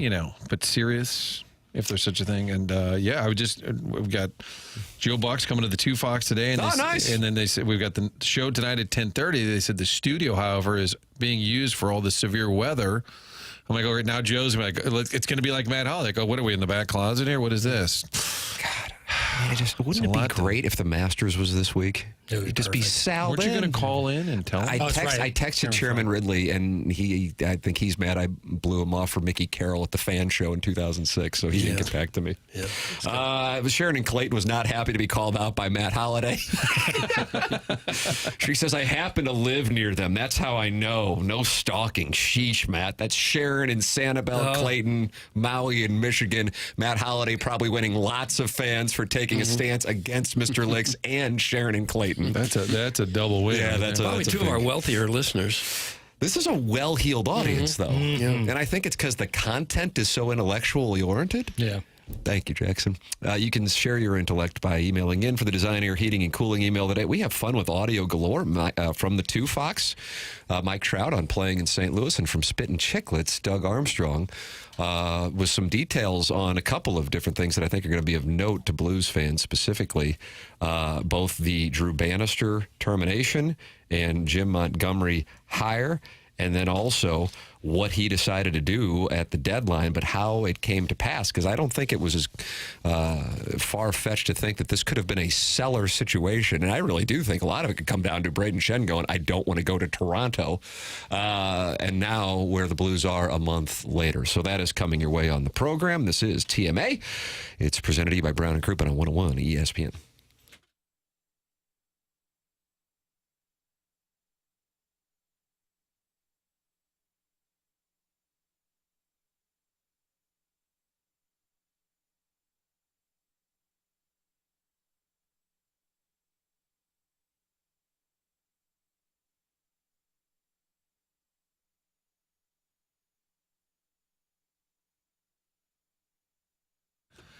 St. Louis, did you know that the zoo cares for about 12,000 animals? That represents nearly 450 species. St. Louis Zoo's impact on wildlife and conservation is significant. That's why Together Credit Union has partnered with the St. Louis Zoo to offer the exclusive St. Louis Zoo debit card. The St. Louis Zoo debit card rounds up the change from your transactions, donating the money back to the St. Louis Zoo. Those donations help further the zoo's mission of animal care and management, wildlife conservation. In addition to that, you've got the debit card. You're going to get some special perks, discounts, attraction tickets, parking perks, and more.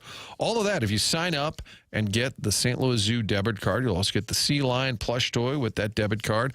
It's pretty simple. Stop by and see them at one of their 14 local branches or go online, togethercu.org. Your chance to get this cool debit card with all those zoo perks and help them send money towards the zoo. Don't wait. Sign up today. Support the St. Louis Zoo by visiting togethercu.org for full terms and details. Together Credit Union, federally insured by NCUA.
Is this the mess around from Planes, Trains, and Automobiles Is that with what it John is? Candy dressed up as Lucifer? Might be my favorite scene of the 80s. You ever see the oil scene with Jill Kelly, Chasey Lane, and Kylie Island? My second favorite scene of the 80s. They discovered oil somewhere? That's correct. Yeah, it was the basis for There Will Be Blood. Yeah, Daniel Day-Lewis modeled his performance after Chasey Lane, that's yeah. correct. But when John Candy has a cigarette hanging out of his mouth, playing the piano on the dashboard. So this doesn't really match up with Dancing Queen and We Got the Beat. 80s movies. Okay. 80s movies, Doug. That's PTs and Jackson's A's thing. is certainly 80s movies. PTs and A's. They're traveling from the west, but yet they cross the Mississippi River to arrive in St. Louis. On a Greyhound? Was that on a Greyhound? I don't know what kind of bus. And it also took them way too long to get from St. Louis to Chicago. Yeah, that's 4.5 hours. It took them like the whole night. Traffic. Maybe they stopped at the Pig Hip. Well, they did go. They did go the wrong direction, so that is fair. A little out of their time. I'll take a detour. We have been joined today by Jamie Rivers on the Blues' 10th straight win last night, and Matt Holliday with us. And Martin, you were attempting to book him on the program earlier in the week, and it was Mr. Lick's call that led to Matt Holliday breaking his silent treatment with you and texting, "Who is this guy?" that led to Matt Holliday's 30-minute appearance on the program. If you missed anything, you can always go back and podcast. It's a Schaefer Door podcast online at SchaeferDoor.com. Doug, you've had him out there, haven't you? That Jason Gosrow, he's a wonderful gentleman. Yeah. They're taking good care of me. They do great work, and a lot of our listeners have started working with them, and I love hearing that. With the garage door, it's one of those things that you probably don't think about until all of a sudden you hear it come crashing to the ground, and that spring breaks. Well, if and when it happens, go to SchaeferDoor.com, spelled SCHAEFER, SchaeferDoor.com, and work with Jason Gosrow. They also service commercial doors as well. So if you have a business, work with Schaefer Door Company. It's SchaeferDoor.com. They set up a number specific for TMA listeners, 636-782-3608. Schaefer Door, a CHI overhead door dealer. Jackson, we've deep teased this audio. This was from the 2 Fox, Martin. Is that what we got here with Mike Trout? Yeah, Joey Schneider, part of our digital team at fox2now.com, covers a lot of sports for us as well. And then Kevin Ryan's, Pride of Syracuse, broadcaster with us. Been with us for a couple of years. He was down there, and I said, I don't know, see if Mike Trout's talking. And he went over there with Joey, and Joey said, yeah, I put in for it yesterday. They said he was getting a haircut in the clubhouse. Somebody was giving him a haircut, and then he went out to the bench and could not have been nicer. I love coming here. I love playing here.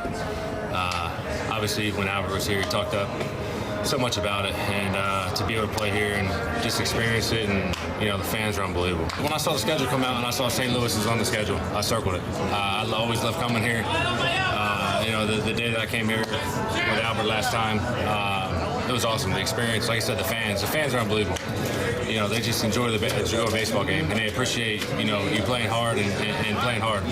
And, you feel that and you see it. And like I said, every time it's on the schedule, I'm circling it because I love coming back here. How about that? Loves coming to St. Louis. My guess is he's played 3 series here. That is correct. Is that right? Well, it was the 19 series, the Albert return. The famous one. Famous one in the home run. And then he was here in 2023. I had forgotten that. He homered off Gallegos in 23. So randomly, they weren't here for. Remember, Albert was out there like, when are they ever coming? And then they came back 4 years later. There was an extended period of time, probably 5 or 6 years, where he was the absolute best player in the game. No doubt. But you didn't get to see him play much because you're out there on the West Coast all the time, unless you wanted to try to find it somewhere on cable and stay up till 11 o'clock at night. You didn't get to see him. Yeah. Yep. The Anaheim Ducks of Major League Baseball. Anaheim Ducks, and ironically, they're in Anaheim. That's correct, Martin. That is correct. No reason why that's not the reason. That's a mere coincidence. Indeed. 11-time All-Star, 3-time MVP. Philly native from Philly. Loves the Eagles. Yeah, Probably loves was the talking Eagles. to Ciani about the Eagles if I had to guess. Doesn't really have a Philly accent. He's from New Jersey. Well, I think some parts of South Jersey are basically West or East Philadelphia. And then Northwest Jersey can be, Northeast Jersey can be kind of Manhattan South. Doug, I love the baseball reference for who a player's career compares to historically. Okay. This player that he compares to most, Okay. Hall of Famer, as you would expect. I'm not all that familiar with this guy, so that would then tell you that it is before 1982. He played in the 60s and the 70s. He also has ties to Philadelphia, as that is where he played the vast majority of his career. However, he did spend a year in St. Louis. Would you like to take a guess? How about Richie Allen? Yeah, Dick Allen. There you go. Okay. Wow.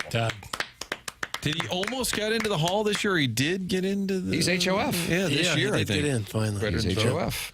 2025 class. That 1 is year exactly here, right. and then the Cardinals traded him to the Dodgers for Ted Sizemore. And you like that deal. Are you kidding me? Doesn't sound like you like Sizemore that had deal. been the But rookie you of the like year. you like the Carlton deal that they did then? No. Okay, I don't understand. And then they had a great decade in the 70s because of it. He was Richie Allen at the time. Now he's Dick Allen. But at the time, he had the reputation of being difficult to deal with. He's kind of a free spirit, but man, could he hit. Holy smokes. The top 5 players Mike Trout's career compares to Dick Allen, Bryce Harper, Albert Bell, Ralph Kiner, Mookie Betts. Yeah, probably all good Hall of fraternity Famers. of guys right there. Yeah. I would have thought he'd compare to better players even than those. Well, how about this? Speaking of that, at age 20, he compared to Vada Pinson. So that was his first year, small sample size theater. Then it gets real. At age 21, he compared to Frank Robinson. Age 22, Juan Soto. Age 23, 24, Mickey Mantle. Age 25, 26, Frank Robinson. Back to Mickey Mantle at 27, back to 28. At age 28, Frank Robinson. And then 29, 30, 31, Duke Snider. Then to Dick Allen. So that is... that's Mike Trout's tenure, which I'm sure Jackson can probably name somebody in the association. But as far as incredible career of the 4 major North American professional sports leagues with the least amount of postseason success, I would have to imagine if you had a graph for it, Mike Trout would have to be balling in near obscurity. the top. Balling in obscurity Shout is out the to name Chris of it. Long. How about Ted Williams? Never won a World Series. Teddy Ballgame? Hit 404 one season. Ernie Banks. How do you do? Yeah, 406, I think. 406? I thought it was 404. Rats. Well, I just Rats. belly flopped on Probably that the one. greatest hitter of all time, Ted Williams. Be tough to argue. Just Yeah. like pure hitter, not like power or anything. And he lost like 4 or 5 seasons in his prime fighting World War II and then the Korean War as a fighter pilot. I mean, this guy was John Wayne. Yeah. He was real-life John Wayne, the best baseball player and a military hero as a fighter pilot in World War II. Now, Doug, you have said you think Luken Baker might be the best baseball player, and he's also a delightful gentleman. And if the Cardinals are to play, good news for you, Luken Baker is in the lineup. Man's hitting 500, 600, something like that. Yeah, he needs to be in there. Yeah, so he's, I don't know if they're going to play. I mean, Martin, you were saying that the 2 Fox is preparing for some big weather today. I think it's a forecast. full... I think the text I got is that we're under a tornado watch till 4. Is that right? I should probably read those things accurately. We are under a tornado watch until, this is from a news manager, until 4 o'clock. And of course, I'm asking, is the studio available for me and Joe Buck? I'm not concerned with the weather. I'm concerned with my show. Right. But we are under a tornado watch. And I don't know if this was mocking said, but not sure if the studio will be available. I felt like that was putting me in my place. Maybe. A little bit. Doug, do you have the lineup in front of you? Baker's hitting third, right? Yes. Contreras and Winter in there. Right. Let's see. Yes.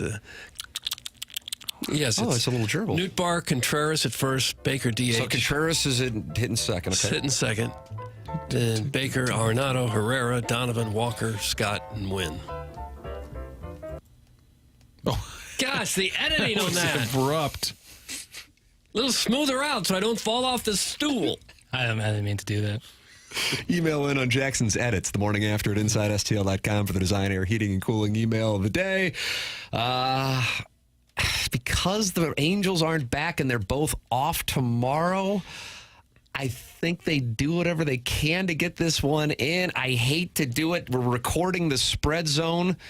I don't know if you're in, Jackson, but you should be because you went 7-1 last week. Yeah, Me, Riz, and Stalter are falling around playing slap and tickle, and then I went back and I watched the podcast last night to see how we did. Jackson went 7-1. The only one he didn't win was Houston. Oh, really? And Houston won, but they didn't cover the number against Purdue. Right.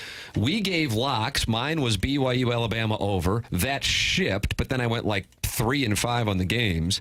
Your lock, if I'm not mistaken, was Florida against Maryland. You didn't like the Crab Five's depth. Yep. And that played out to be the case. I think you should be back on the podcast.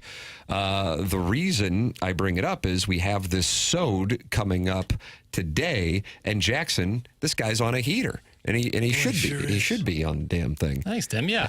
And you had all kinds of knowledge too. If they put out the arm and bring in the big righty, I'll come in and I'll give it my best. If not, don't worry. I got some bubble gum here in the bullpen and I can hang out. Okay, You like the way he smiled at you as he said that? Really? You love the hoop rock, so this is your time of year. And he had knowledge. I mean, this is when, like, I think this. That's what I'm doing. I think Missouri's going to win. Why? Well, I like them. Great analysis. Jackson came in there with stats and such. Stats and such. Don't That's say and such. A little stat guy. You didn't say, "Oh, Auburn, I like their uniforms." Don't love their No, I Under mean- Armour basketball uniforms. Well, no, I wasn't actually looking for critique of the uniform. I was When I, saying you were basing it on actual data. Correct. Doug, I represented you at the Mizzou Quarterback Club of St. Louis thing yesterday Did you? when it was Gabe and I Okay. hosting that. Somehow the gold pants came up, and I go, yeah. Yes, You guys please. want the gold pants, right? And they all cheered, and Gabe goes, okay, that's it. And he put down his beer and he walked out. Is it the first question? It's a crowd pleaser is what it is. We got that coming up here on the program, and I'm looking forward to hearing this Armstrong Spittin Chiclets. Yeah, and Doug Armstrong on this very station, 1 o'clock with BK and Ferrario. Oh, nice. Yeah. Outstanding. All right, there you go. There's your dossier. It's brought to you by Stiefel. This is TMA 101 ESPN.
Doug, what do you like more, Danger Zone or Meet Me Halfway from Kenny Loggins' both soundtrack? Good songs. Both good songs. And was Meet Me Halfway supposed to be in Top Gun, but they chose Berlin's Take My Breath Away instead? I don't know. There are people who believe that, and I think Jackson Burkett is one of them. It's a big one. Rest in peace to the great Val Kilmer. Iceman passing himself. away last night. Yeah. Val Kilmer at 66, Jackson? 65, I think. 65 years old. Yeah. And he had a brutal health situation over the last number of years, right? Yeah, he couple stints of throat cancer. I think it was 2 tracheotomies. Really, really tough, but just an all-time screen legend is what I would say about Val Kilmer. Favorite? It was, you said Tombstone off air. Doc Holliday from Tombstone or his character in Heat. Both just outstanding. Can't what be about denied. Jim Morrison? That was pretty strong. I don't really like that Doors movie. Oh, wow. He's got to be honest. I just don't really like the Doors movie. Is it bad on goodorbad.com? I would be putting it bad, yeah. Oh. Whoa. Well, if the idea is if you're scrolling on Netflix or HBO or Hulu and you're looking at movies and you're either picking good or bad, I would have to say it's bad. And that's no shot at Val Kilmer or Oliver Stone. You know, I'm a big fan of both of their works, but just not in that one. It didn't make much money. Look at that. It was about a break even. I'm surprised. Biopics are touch and go. Sometimes they make a ton, sometimes they do I nothing. thought that was a big hit. Rotten Tomatoes for the Doors film. 67%. Well, there's 2, right? So Let's the popcorn. don't look at the popcorn one. Don't look at the popcorn. That's the Tim. people, and Jackson doesn't want to hear from the people. Well, that's how you can get a bot farm going and nonsense with that. You can get a what? A bot farm going. Bot farm. 56% on the critics, 79% on the people who don't matter. Correct. That's actually what it's called. People who don't matter. That whole site doesn't matter. It's goodorbad.com only. Yeah, we just haven't launched it yet. We haven't even acquired the domain yet, as a matter of fact. Probably should go ahead and do that. Yeah, the board meetings have gotten Q3 awkward thing, lately. man. It's a Q3 thing, Doug. Why would that be a Q3? We have a company retreat that goes on throughout the summer. And also Norway. So sorry. Our capital, when I saw the pro forma, was $180,000 allocated to the company retreat before we spend the $19.95 to buy the domain. I'm getting a little frustrated, I'll be honest. It's one big slush fund. It's just a huge slush fund. Well, at least you're being honest about that. I think the board will appreciate it before your dismissal. That's what I think will happen. Going public was the wrong move. Yeah, the IPO for goodorbad.com. I see in the YouTube chat, which is brought to you by Michelob Ultra, they're talking about Biggie. That puts me in a good place. And they're asking, I think it was Don Peepee, who says he's heading to Biggie's for lunch. And what are they known for? Steak Sammy. Oh, Bill. Waffle fries, if you please. Stephen Wildwood watching people get carry-out. Martin, I don't know if you've ever done that. If you pick a restaurant and just watch people get carry-out. For what purpose? Well, that's rhetorical. Right. Okay. But he would sit across the street carry out and watch people get carry out. Walk out with their brown bags, happily get in their car and drive away. He's like the Gene Steratore of takeout, just watching everyone. Waiting. Yeah. And then you go to the counter. There's a guy out there, and he just seems to be checking everyone's baggage when they're walking out. Like a hey, looks Costco. like, what'd you get, the Sammy? Yeah, good call, man. Checking Did you get receipts. fries? All right. Kind of like the copy guy at SNL. Yeah, except Rob he's a Schneider. carry-out guy. Yep, that was Chairman Stephen You get Wildwood, wings? Listener of the Year 2023. But Don Peepee, Tiny Peepee, I don't know if those are two different people or not. I still don't know. But steak sandwich would be my recommendation. And then we've had David Price, not of the Red Sox bad contract fame, but of one of the owners of Biggie's, who I see quite often because I do patronize there. And what does he talk about? The Davy? That's the sandwich named it's after because it's him? got that hot mustard. Doug, the hot mustard. Hot, like spicy hot?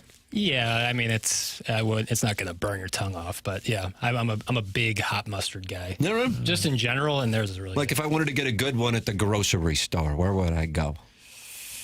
There's a horseradish mustard that is I can't remember the brand name. Boar's Head, perhaps? And it's not a boar's head, but it's in the same That's kind not of. good enough, apparently. Yeah, Tim. yeah, Boar's he's Head, a I'm great sorry. Poupon So guy. pedestrian. Effing I do guy. like Grey Poupon, but clip that off. this horseradish mustard is really good. No calories in mustard. How'd they pull that off? There we go. It's just like Back seeds of the bottle mustard guy. seeds and water, right? That's basically what it is, isn't it? Big mustard. It's really got it figured out. Hey, Jackie, have you ever been to that Carl's Deli and gotten yourself a corned beef stacked about yay high? Yeah, you kidding me? course.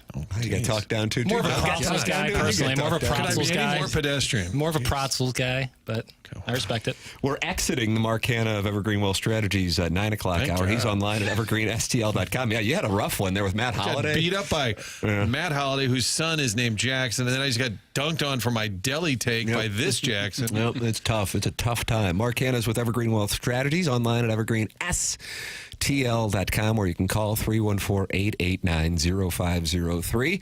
Just as an individual, I can't say enough good things about Mark Hanna. Getting to know him here over the last 8 years since he started sponsoring my podcast. Then he got on board with TMA as well. And in addition to that, if you want a financial advisor, which I would recommend just in general, I don't know if you can do better than somebody with the character and the passion for the industry than Mark Hanna. Call him at 314-889-0503 or go online at evergreenstl.com. That's Mark Hanna, Evergreen Wealth Strategies. We're going to have the Doug Armstrong audio from Spittin Chiclets coming up on the other side of the break. This is TMA 101 ESPN.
This is Action Jackson with a Sports Center update driven by Johnny Londoff Chevrolet and Johnny Londoff Autoplex. A historic night in the NBA starting in the Dairy State where the Milwaukee Bucks were smooth as butter, shooting a franchise record 68% from the floor in their win against the Suns. That was another Sports Center update driven by Johnny Londoff Chevrolet and Johnny Londoff Autoplex. See them at Londoff.com. Chevy, together we drive. Are you kidding me?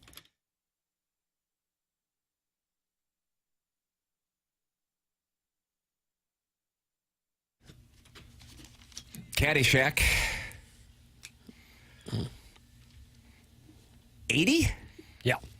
1980, Doug. Okay. Same year as Airplane. Ty Webb. Tie me up with one of your ties, Ty. Think about that. Okay.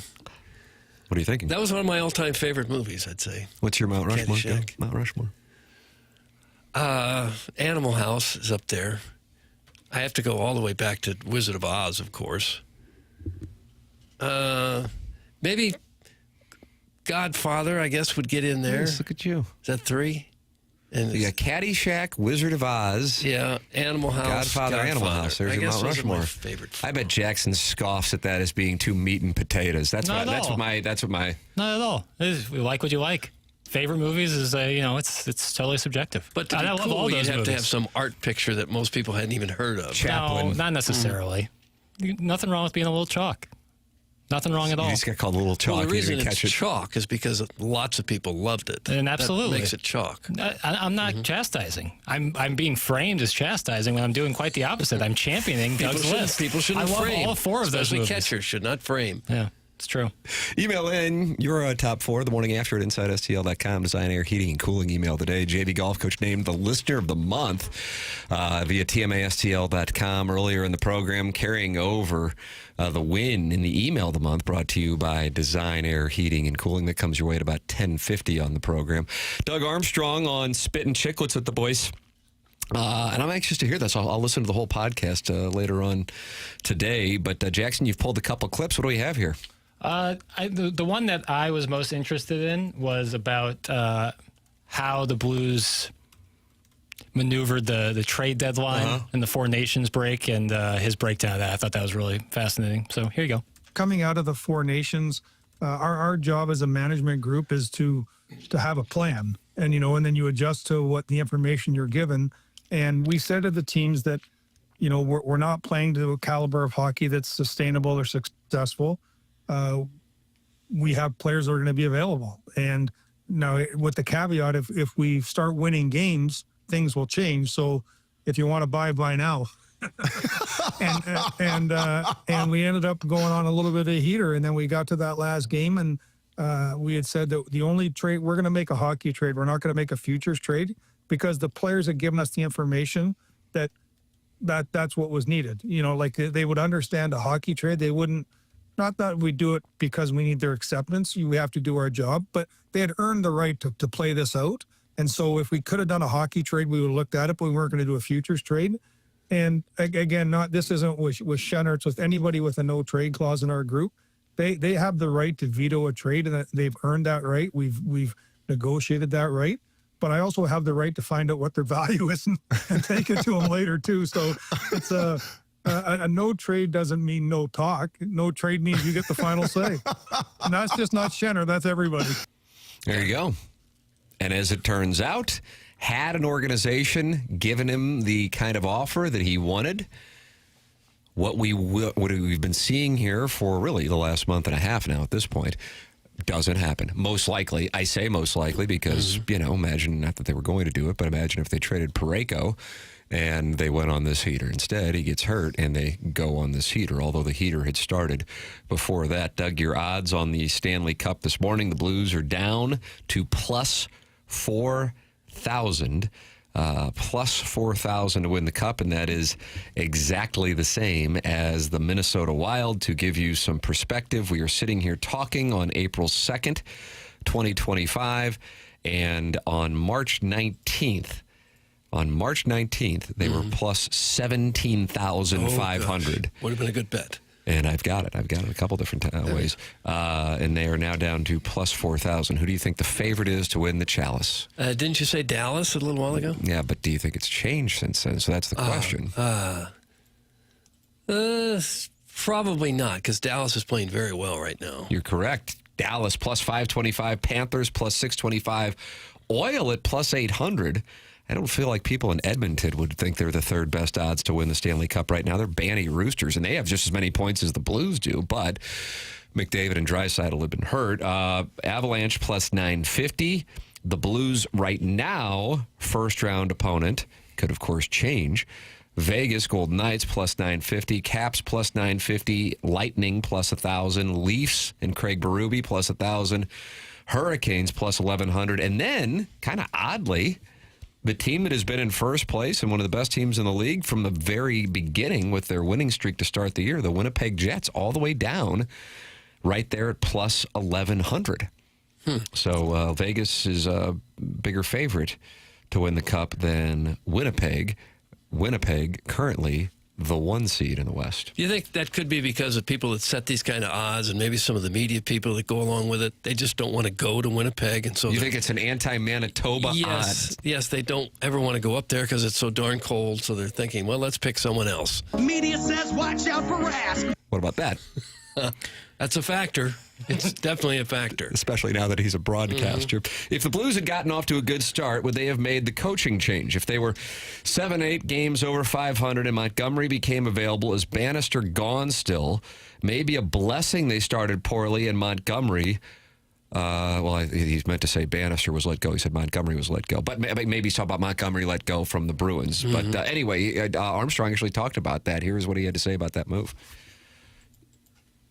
Going back to the start of the year when you had to make that decision to let Bannister go, I mean, obviously you felt like Monty was really a guy that you'd been eyeing. So when he was fired, you guys scoop him up right away. Just an absolute no-brainer for you guys. It was, and it was one of those things where, going to bed the night before, we weren't considering a coaching change whatsoever. We were going to move in this certain direction, then all of a sudden someone of the caliber of Jim Montgomery comes available, and we had a plan, but you have to also be able to adjust to something like that coming down the pike. And Monty's track record, our relationship, my understanding of working with him here and knowing him, I thought he was a perfect fit, not only for what we're doing today, but when we get there, he can coach that team too. It was one of those ones where when we talked, I said, not many coaches get this. You get to bake the cake, then you can have a slice or two if you want also.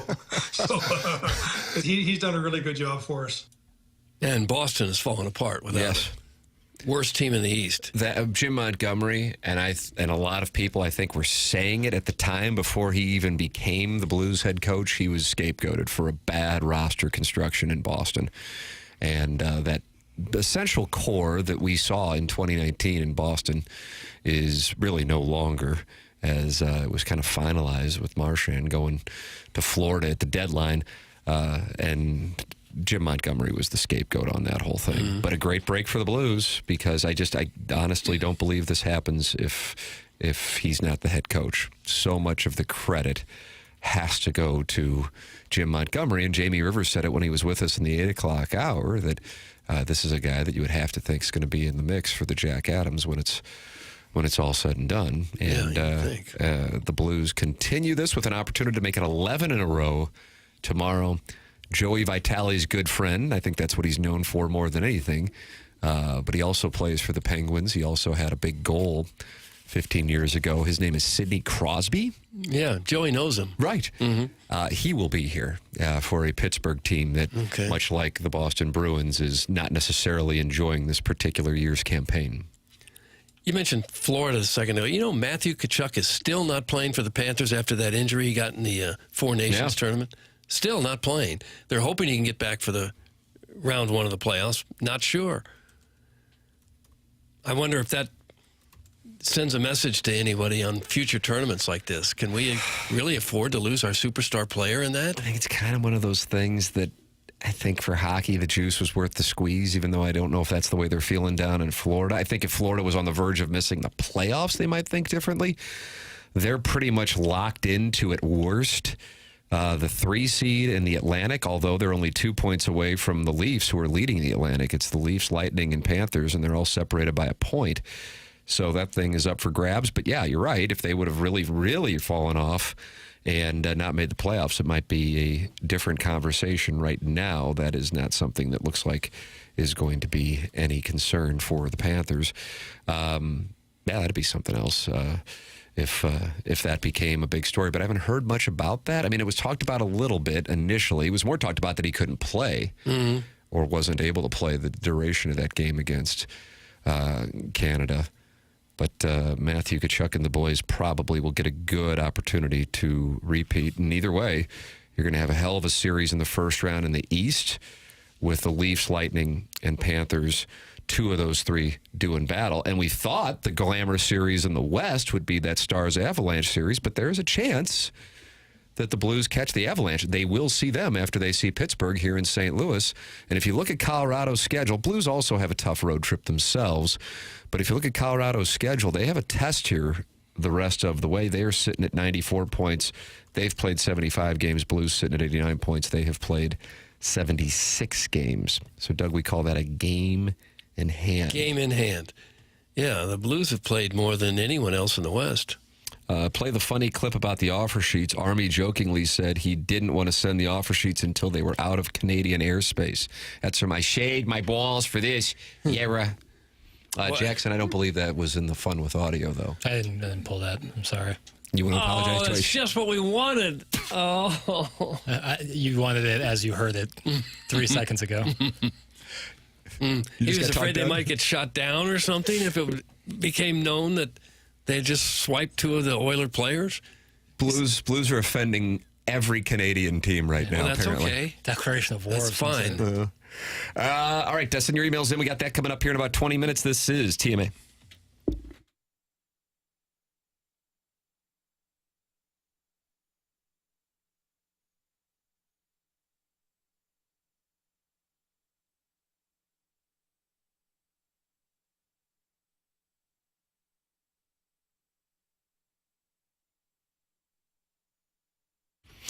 Aesthetic Design and Build, the company you want to talk to when you're looking at it and going, man, we could really do something with our outdoor living space this year. That's Dan and his team. The weather warming up. That's an opportunity for you to work with Aesthetic Design and Build online at aestheticdesignandbuild.com. What they really specialize in is custom deck work. That's what they do so well. And you can see what they do firsthand at their showroom, which is in Chesterfield Valley, or just take a look at aestheticdesignandbuild.com. It's the custom work that they do that separates them from everybody else. But they're really good guys, too. I've gotten to know them.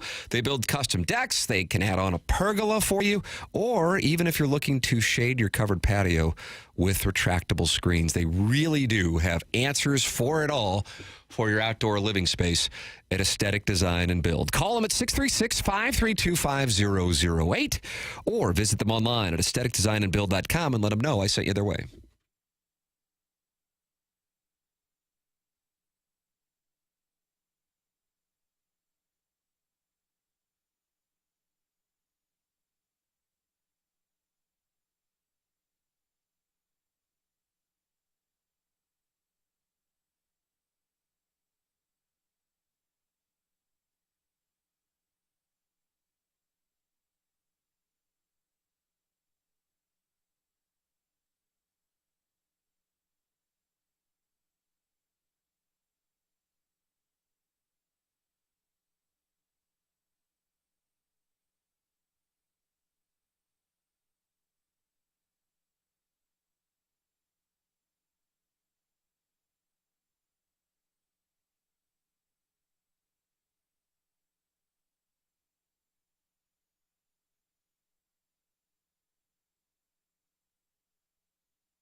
I recognize this score, but I can't picture what film it's on, Doug. Can you recognize the score? Kind of. Can I have initials on the movie, please? I can give you a star.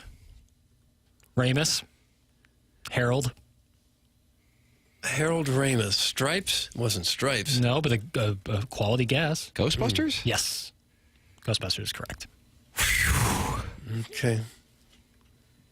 Kind of a playful little score. Yeah, that you wouldn't necessarily associate with that picture. No. Your thoughts on Ghostbusters are welcome by emailing in the Designer Heating and Cooling email of the day. It is TMA 101 ESPN. Doug, if you had to throw down 10 grand, will the Cardinals and Angels complete their baseball game today here in the greater St. Louis area? Complete it? And again, you're throwing down 10,000 American dollars. Yeah, so you got to take it seriously. If they just go 5 innings and it's an official game, does that count? That counts as completing it. I'll say they will complete it. I'm looking at the radar. There absolutely is a large storm front heading toward us in St. Louis. In the extent of it goes, it goes all the way up into Canada, really. And it's just a line of storms that extends back into Texas. And I would say we're probably about an hour or so away from getting hit by it. But after that, it looks like we're in the clear. So I wonder if they will start the game late and then the veterans will say to the rookies, you've got 2 pitches to decide what you want to do with it, but we're not working the count today. We're not going to sit through a delay. We got to fly back to Los Angeles tonight. Take the under. Sonny Gray on the mound. Take the under. Doug, I know you hate to hear that. Okay. But I have a fiduciary responsibility to my friends and family to take the under, and I'm going to go fire a bullet right now with my high school bookie. Oh. Because, again, we can't have sports gambling in Missouri. Even though it's been voted on by the people.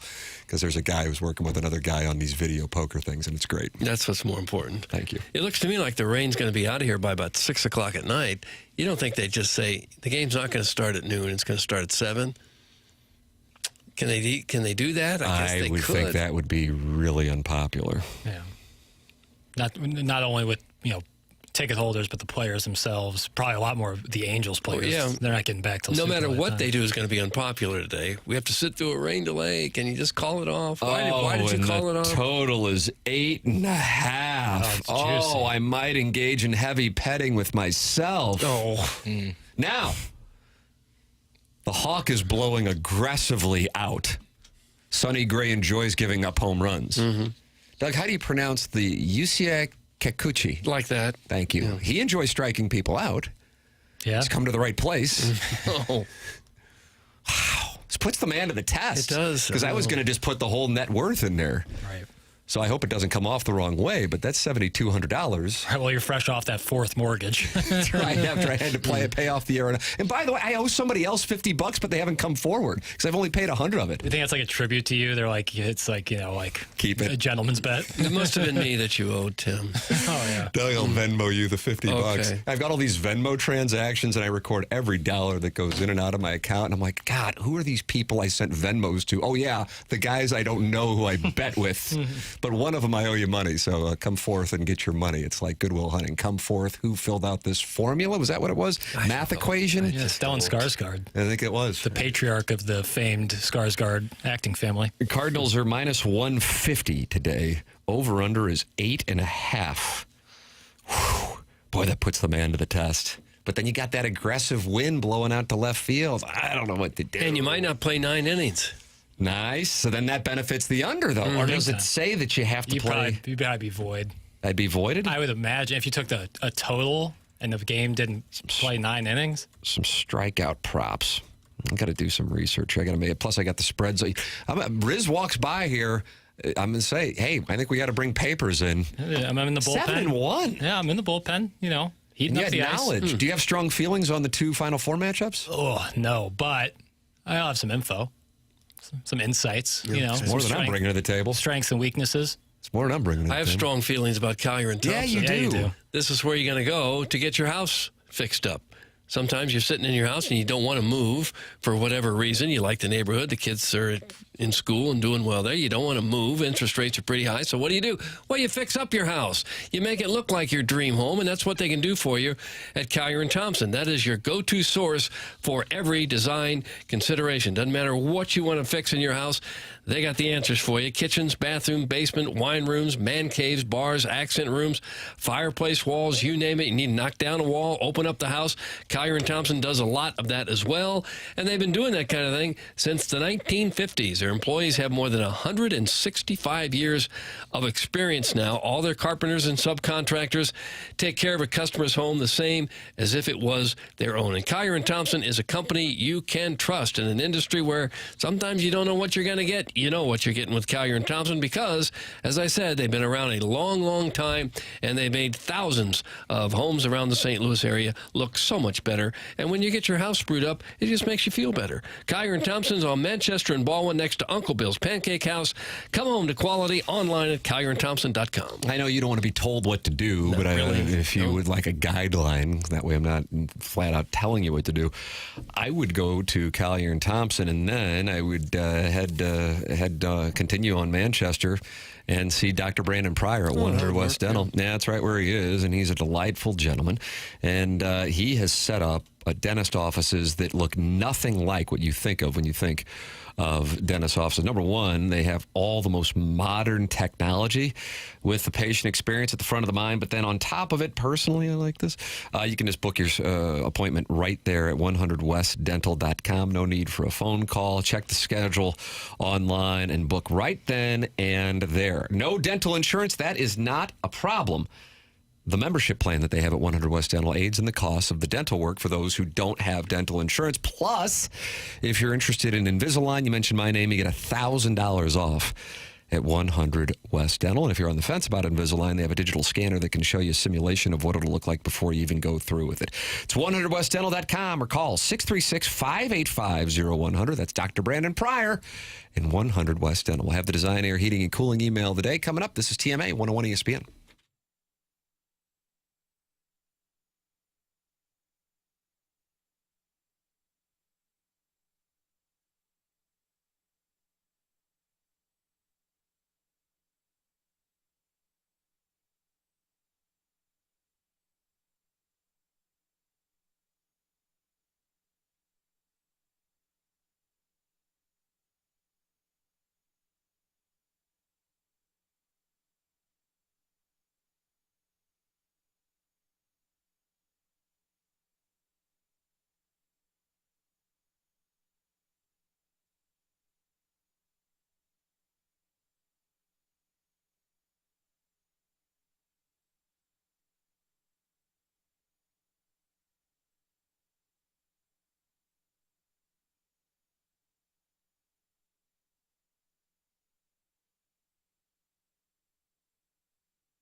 Doug, at its core, this show has always been a math program. I think so, yeah.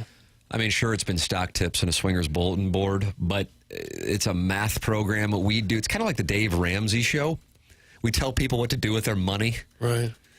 At the very foundation, it's all about arithmetic. Thank you. And we were discussing in the commercial break the wager on the Blues and Cardinals to win the World Series. And the math has actually gotten more in favor here of us, the common man. And by us, the common man, I mean me and you and Chairman Kurt. Jackson, of course, a noble. Bit of an elitist. So a $100 bet today, Chairman Kurt, for the Blues to hoist the chalice and the Cardinals to win the World Series would pay what? $555,000. If both were to win. Correct. Okay. And if we were to add the Battlehawks onto the wager. That would get you up to just over $2 million, Doug. $2.2 million if St. Louis becomes title town. You might as well do that because the Battlehawks probably have a better chance of all of them. 1 in 8 odds, just by the number of teams. Yeah. Like Tim said, a couple could contract. Maybe down to 1 out of 4. Maybe we should all pool our money to get to 100 and all enjoy this bet. I mean, Jackson wouldn't even bend over to pick up $100. Yeah, seriously. I'm good for it. Just put me down. I'll make the trip over to that Red Roof gas station right across the JB Bridge and throw it down. Throw a little taste on there for it. If you really are willing to do that, if you are going to do it, I'll Venmo you in a heartbeat. My Venmo's active as hell anyway. I'm sending money out to listeners. And again, I owe somebody $50, and the gentleman hasn't come forth. I assume it's a gentleman, but I guess the math is about 60% of the listening audience is female. So if you would like your $50, 65. please contact Tim. That's correct. Slide into his DM. That's right. No receipts necessary of how you know, off the just bat. ask. Yeah. Thanks for the Blues tickets last night. Great seats, even better game. That's from Vusty. He had some Blues tickets. Oh, really? I'm going to the Blues tomorrow night. Nice. Taking my son. I figure I got the chance to take him to see McDavid a couple of years ago when Ohtani and Trout were playing together when the last time the Angels were here. I wanted him to see that. I don't know when the next time he'll get a chance to see 87 is. Figure that'd be a cool thing. Maybe he'll care. Maybe he won't. Hell, I don't know. Well, but weekday games are only 2 periods long. He is now old enough to know that they do go 3 periods, but his father does not. Okay. You really My wife leave learned after the about second my period? lack of stamina 16 years ago. Think what you would have missed last night if you left after 2 periods. There's television. An hour of REM sleep, actually, according to my Whoop. Gosh. You have to, yeah. I wondered if I woke anybody up when Fowler scored that goal. I actually let out a yell, and I thought, look at me. Mm-hmm. I still actually care. Yeah. That's what I thought. Isn't it An nice? April 1st regular season game. Jackson, what was your reaction when he scored? I took the crust out of my eyes as I woke up this morning and saw it on Twitter. Oh, boy. What? That was a nifty little tuck he had. It was. I let out a Bobby Thomas to Fowler. How do you do? Doug, do you like the over? You don't like the overtime where it's basically a game of possession. It's like a Norman Dale offense on Hoosiers. No, I love that 3-on-3. Oh, okay. Yeah, but I now love it's that. like all about they just skate around with the puck and then hope to, and then they turn it over. Eventually, they get a shot on goal, and then the other team then begins the skating Yeah, process. but it is exciting. I do like overtime hockey. Nobody you were leaves. asleep though. Yeah. But, Oh, but you I didn't still like want- it that much. No. Well, no, I wasn't necessarily asleep when it happened. I just saw it the next morning. Tim, I'm going to be at the game tomorrow night too. I'll be too nervous to say hi, but it'll be great to just know that we're in the same building. Thanks. That's from Big Tough. Tim, I'll be at the Blues game tomorrow night, section 123. Your first beer is on me to the greatest radio guy in all the land. That's from former KMOV it. sports analyst at Meyer. Stop this. Hey, Tim. I remember when you took your son and Albert Pujols had a great afternoon game. That's correct. His first ever Cardinal game. Albert Pujols hit a grand slam. I believe it was home run 690. Ooh. And I still am so glad I was putting the phone on him when Pujols came up because he didn't start that game. It was against Yeah, it was a pinch hit. the Rockies, and they were so far ahead that they pinch hit and bases were loaded and he hit a grand slam. Yeah. Oh, that was outstanding. Yes, Lisa, you are indeed a gem. Design Air Heating and Cooling email today is coming up. This is TMA 101 ESPN.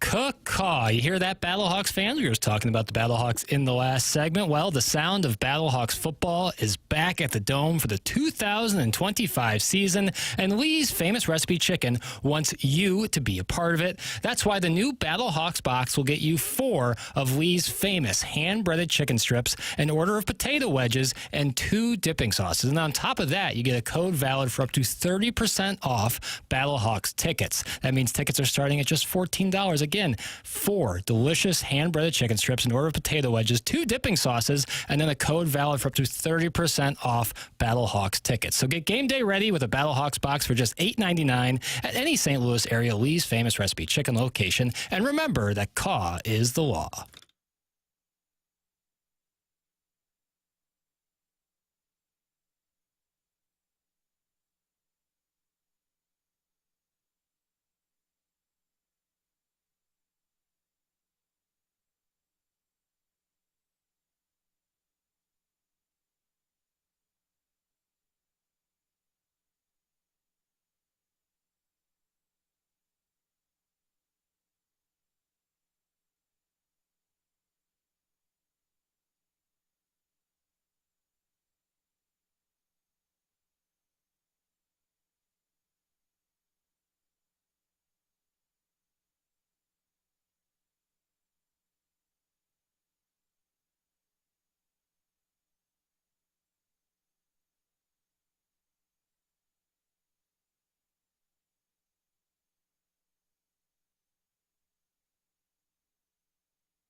Hey, this is Action Jackson with another SportsCenter update. It's driven by Johnny Londoff Chevrolet and Johnny Londoff Autoplex. The Blues win. That make it 10 in a row for your note. Off today, back in action tomorrow as they take on the Penguins right here on 101 ESPN. Pregame at 6 p.m., puck drop at 7 p.m. That was our SportsCenter update. Driven by Johnny Londoff Chevrolet and Johnny Londoff Autoplex. See them at Londoff.com. Chevy, together we drive. Are you kidding me?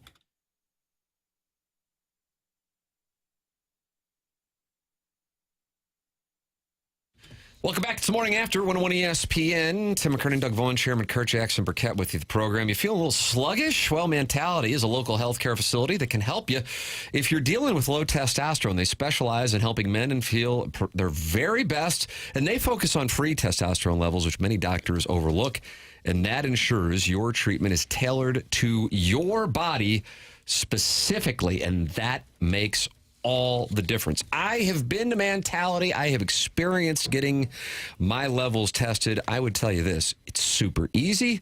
The staff is super friendly. You are in and out within about 25 minutes. You get all kinds of information that is very helpful. And so many people have told me they've enjoyed their experience getting tested at Mentality. It's Mentality. Give them a try if you are interested in getting your testosterone levels tested. It's mentalityhealth.com/radio. That is mentalityhealth.com/radio. It is time for our Design Air Heating and Cooling email of the day. By the way, executive producer 101 ESPN, Mike Ryder, you can play the music, Sweet Prince, telling us that he was talking it over with Brad Thompson and BT. I want to make it clear, it's not like he knows, but his theory is, considering the weather situation in the greater St. Louis area and the fact that the Cardinals and Angels are not scheduled to play in St. Louis again this year, his thought is that they're going to start the game late and then try to get it in. I've had some people texting in say there are more storms expected coming later this afternoon, so the Cardinals might be trying to execute it in a window. Hello, gentlemen. Let's make something clear. That fluffer man, Martin, keeps calling the email of the day a buck swope vehicle. I wouldn't expect much else from a guy that's never here for email of the day. Let's be honest. Swope only wins in mop-up time. And he's lucky that I don't have the bandwidth on our jet to get my emails sent in every day on time. The JV golf coach and I currently run this bitch. Oh, and something else. Lick said his in-laws got him a new needlepoint belt. Where'd they get it from? You guys should really begin to shop local because some of us in the region could really use the business. Any hoodles, Jackson claims he's not a bull. I'm afraid I disagree. Jackie could be a bull if he put himself out there a little more. Tim, clearly a bull. Young Doug had the scent of old money bull, but he doesn't have the money. But he has that ass you could eat sashimi off of? What? Yeah. He likes sashimi. Martin's, well, next. Kurt, 100% bull material, and I'm just waiting on him to bust through the gates at my manor and clean my tradesman entrance. Also, for all those asking, my husband of current is an off-the-rack 52 short with a 48 by 28 pant. Oh, God. That's a custom job, not great, but we don't even have to say hi if you come over. That's by appointment only. The self-made stay-at-home Ladue mom. Self-made stay-at-home Ladue mom. 52 off the rack. Kind of tough for a guy to win email in a month when he gets filtered the very first day. Ironically, I don't email in to win. I email in to make Tim smile because he makes St. Louis smile every single day. It's a little embarrassing, so I'd like to keep it between just us because this email is about my limber timber. All guys say, it honestly has never happened to me before, but I'm telling the truth. Sure, I've been with guys before, lots of them, but last night he was so good looking I was a nervous wreck, and that nervous gave me anxiety. Help, I've fallen for Doug, and I can't get up. Gosh. That was the guy's name? I guess there was really not a name left. I guess you could call it Wangxiety. Okay. Wangxiety. He's new. I am humbled. Being named Listener of the Month is a dream come true. Honestly, I'm very thankful to receive this honor and perhaps more importantly, a new Bluetooth speaker featuring the TMA logo. A few months from now, I'll be hosting our annual 4th of July barbecue, and I'll have that speaker proudly displayed on our picnic table. Since most people have never heard of your program, some curious guest will innocently ask me, what's TMA? And I'll have to look them in the eye and tell them the truth. I'll say, well, TMA is a radio show where the lead producer spent so much time memorizing Xavier Pinson's stats that he never bothered to learn that Thomas Edison's first name is an Albert. Sometimes the desk inexplicably collapses in the middle of the show, like a house of cards in a wind tunnel. Sometimes the audio doesn't work, so we have to guess what they're talking about. And other times there's an echo so loud it nearly causes a rift in the space-time continuum because the show features 5 dumbasses. But they're my dumbasses, damn it. The show is awful, and most of the listeners tune in out of spite. But I like it because it makes me feel better about myself. That's what it is. Okay. Thanks again, boys. Long live TMA. That's from the JV golf coach. Really? JV golf coach. Jordan Kyrou is all grown up, and he's all grown up as he not only tied the game with 29 seconds left to keep the win streak alive, but he then played a physical two-way game in overtime, delivering a monster hit on Alex DeBrincat before Cam Fowler went top shelf for the game winner for the Blues' 10th straight win, and they were going wild at Enterprise Center. Meanwhile, 6 blocks away, the Cardinals and their slumping shortstop, who can't get a day off because they forgot to pack a backup shortstop when they left Jupiter, lost another extra inning game in front of 21,000 fans, give or take 20,000. I'm not worried about the low attendance because it's the first week of the season.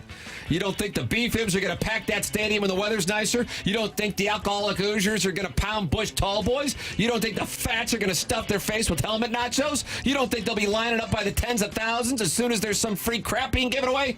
So, are we done talking about how Libby Jack thought Rock Me Amadeus was from the movie Amadeus? In fairness, it was 15 years before he was born, and the movie inspired the song. But it's hilarious to think about a Best Picture-winning period piece set in 1823 featuring a silly 1980s Europop song. Okay, gotta go now. I need to head over to Ted's of Clayton, not for a haircut, but to scope the Playboy sitch. That's from Buck Soap and Doug. That's what we have for the Design Air Heating and Cooling Game of the Day. I kind of like the sentiment today from the JV golf coach. I liked self-made stay-at-home Ladue mom. I also like the self-made Self-made stay-at-home Ladue Mom gets my vote as well. And the self-made stay-at-home Ladue Mom is on the board in the month of April. And what a showdown we have in Masters Month between the JV golf coach and the self-made, it's whatever her name is. Stay-at-home Ladue Mom. Dude, anyway. BK and Ferrari are up next for Jackson Burkett, Chairman Kurt, Martin Kilcoyne, my brother Kevin, Douglas Sullivan, Vaughn, and Tim McKernan. This has been TMA, presented by Brown and Crouppen on 101 ESPN and the TMA STL YouTube channel.